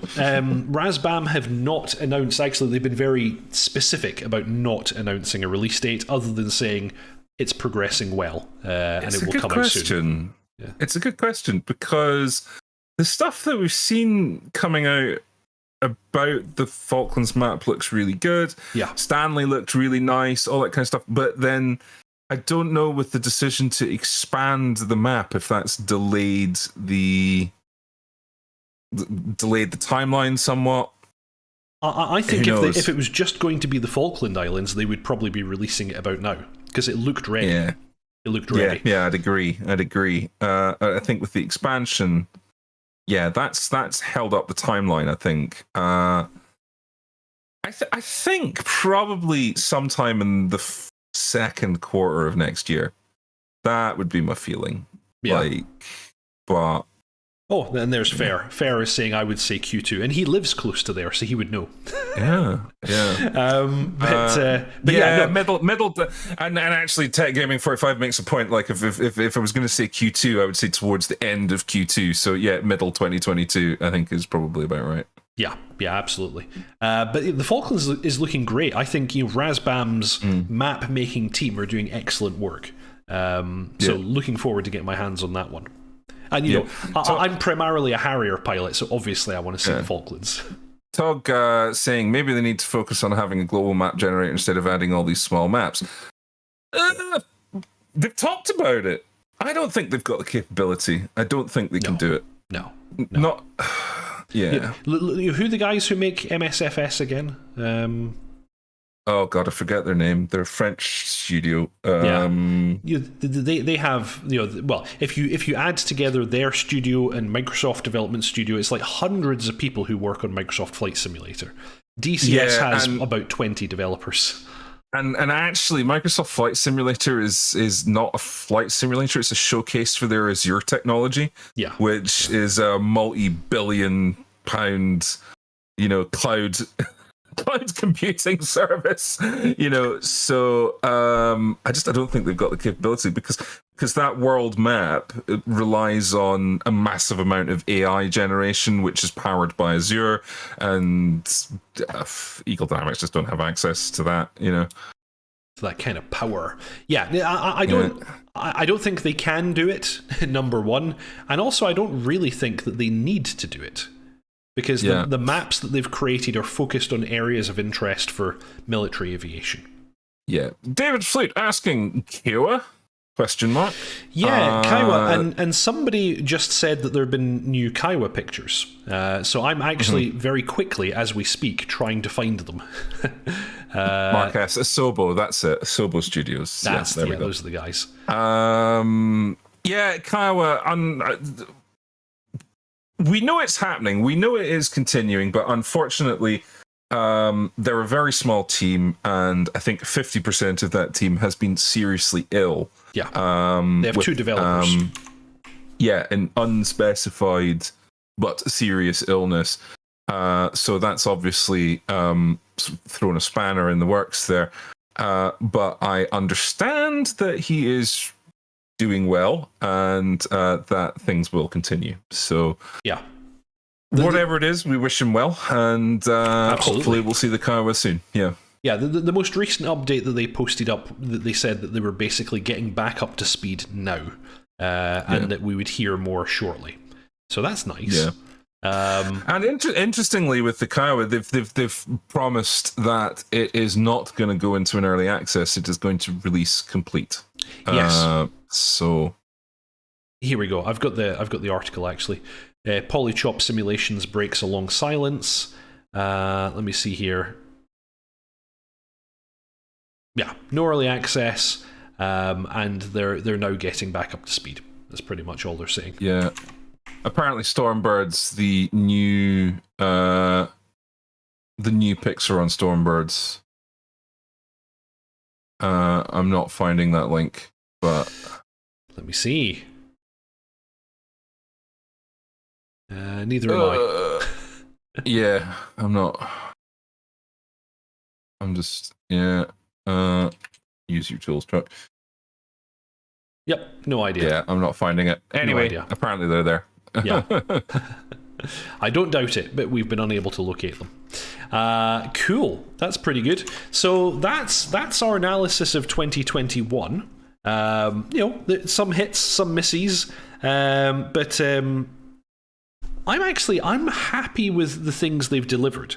Like DCS 2.7 is a big graphical overhaul. The sim does look better. It is better optimized for VR, which is the way I play the game.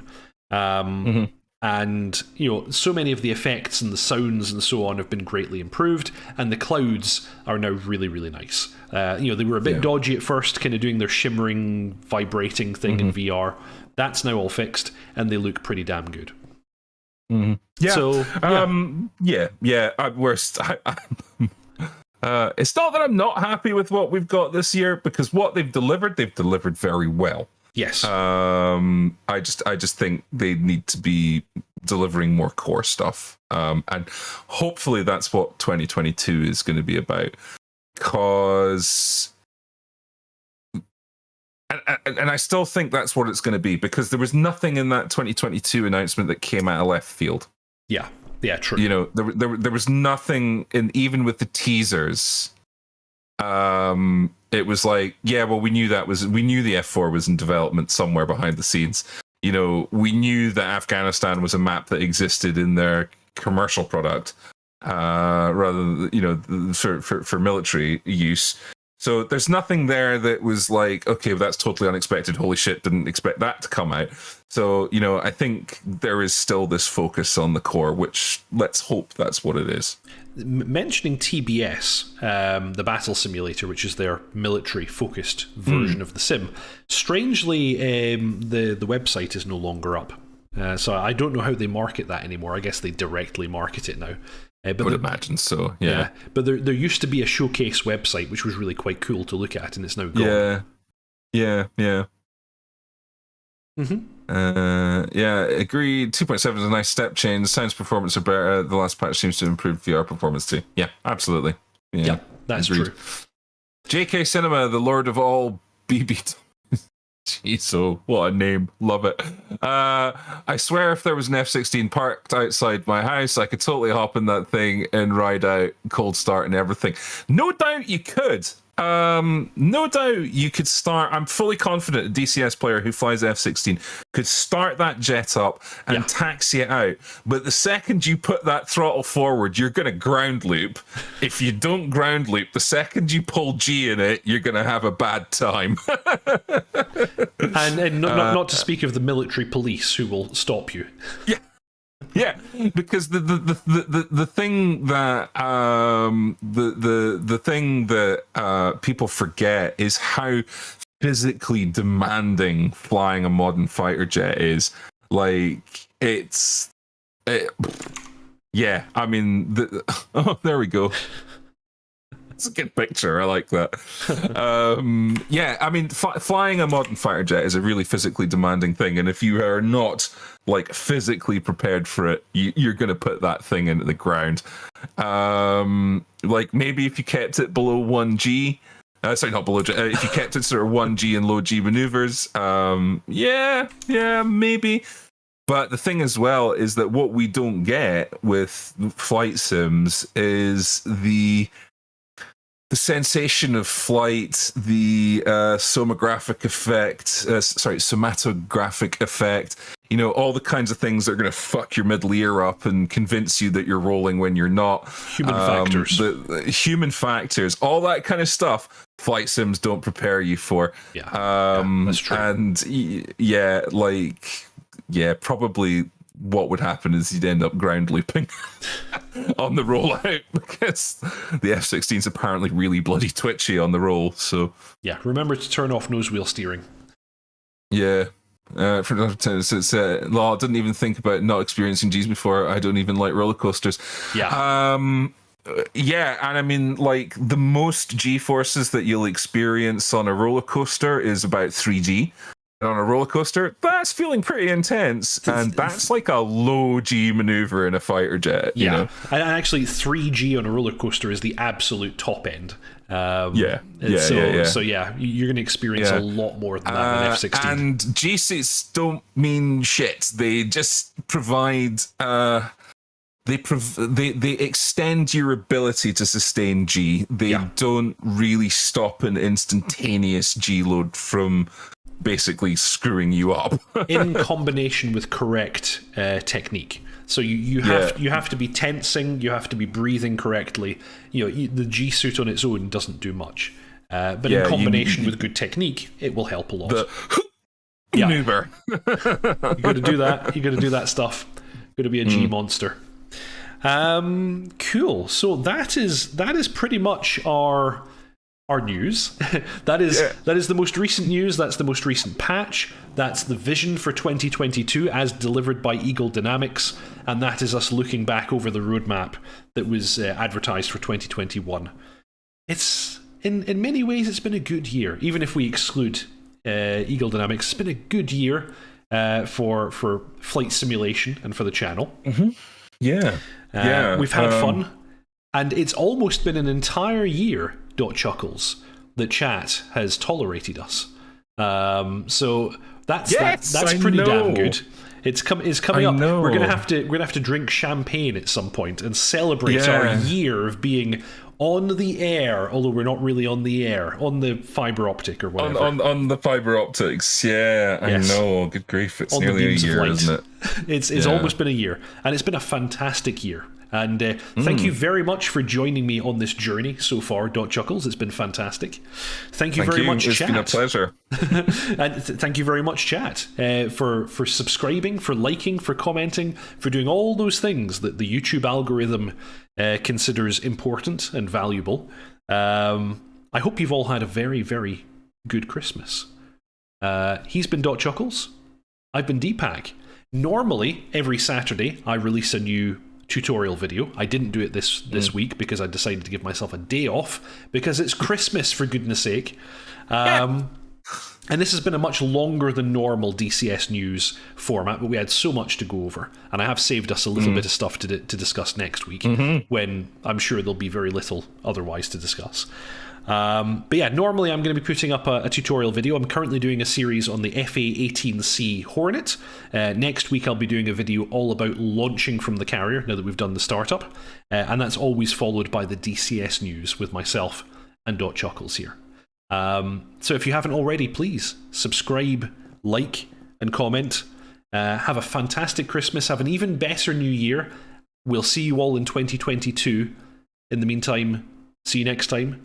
And fly safe. Good night.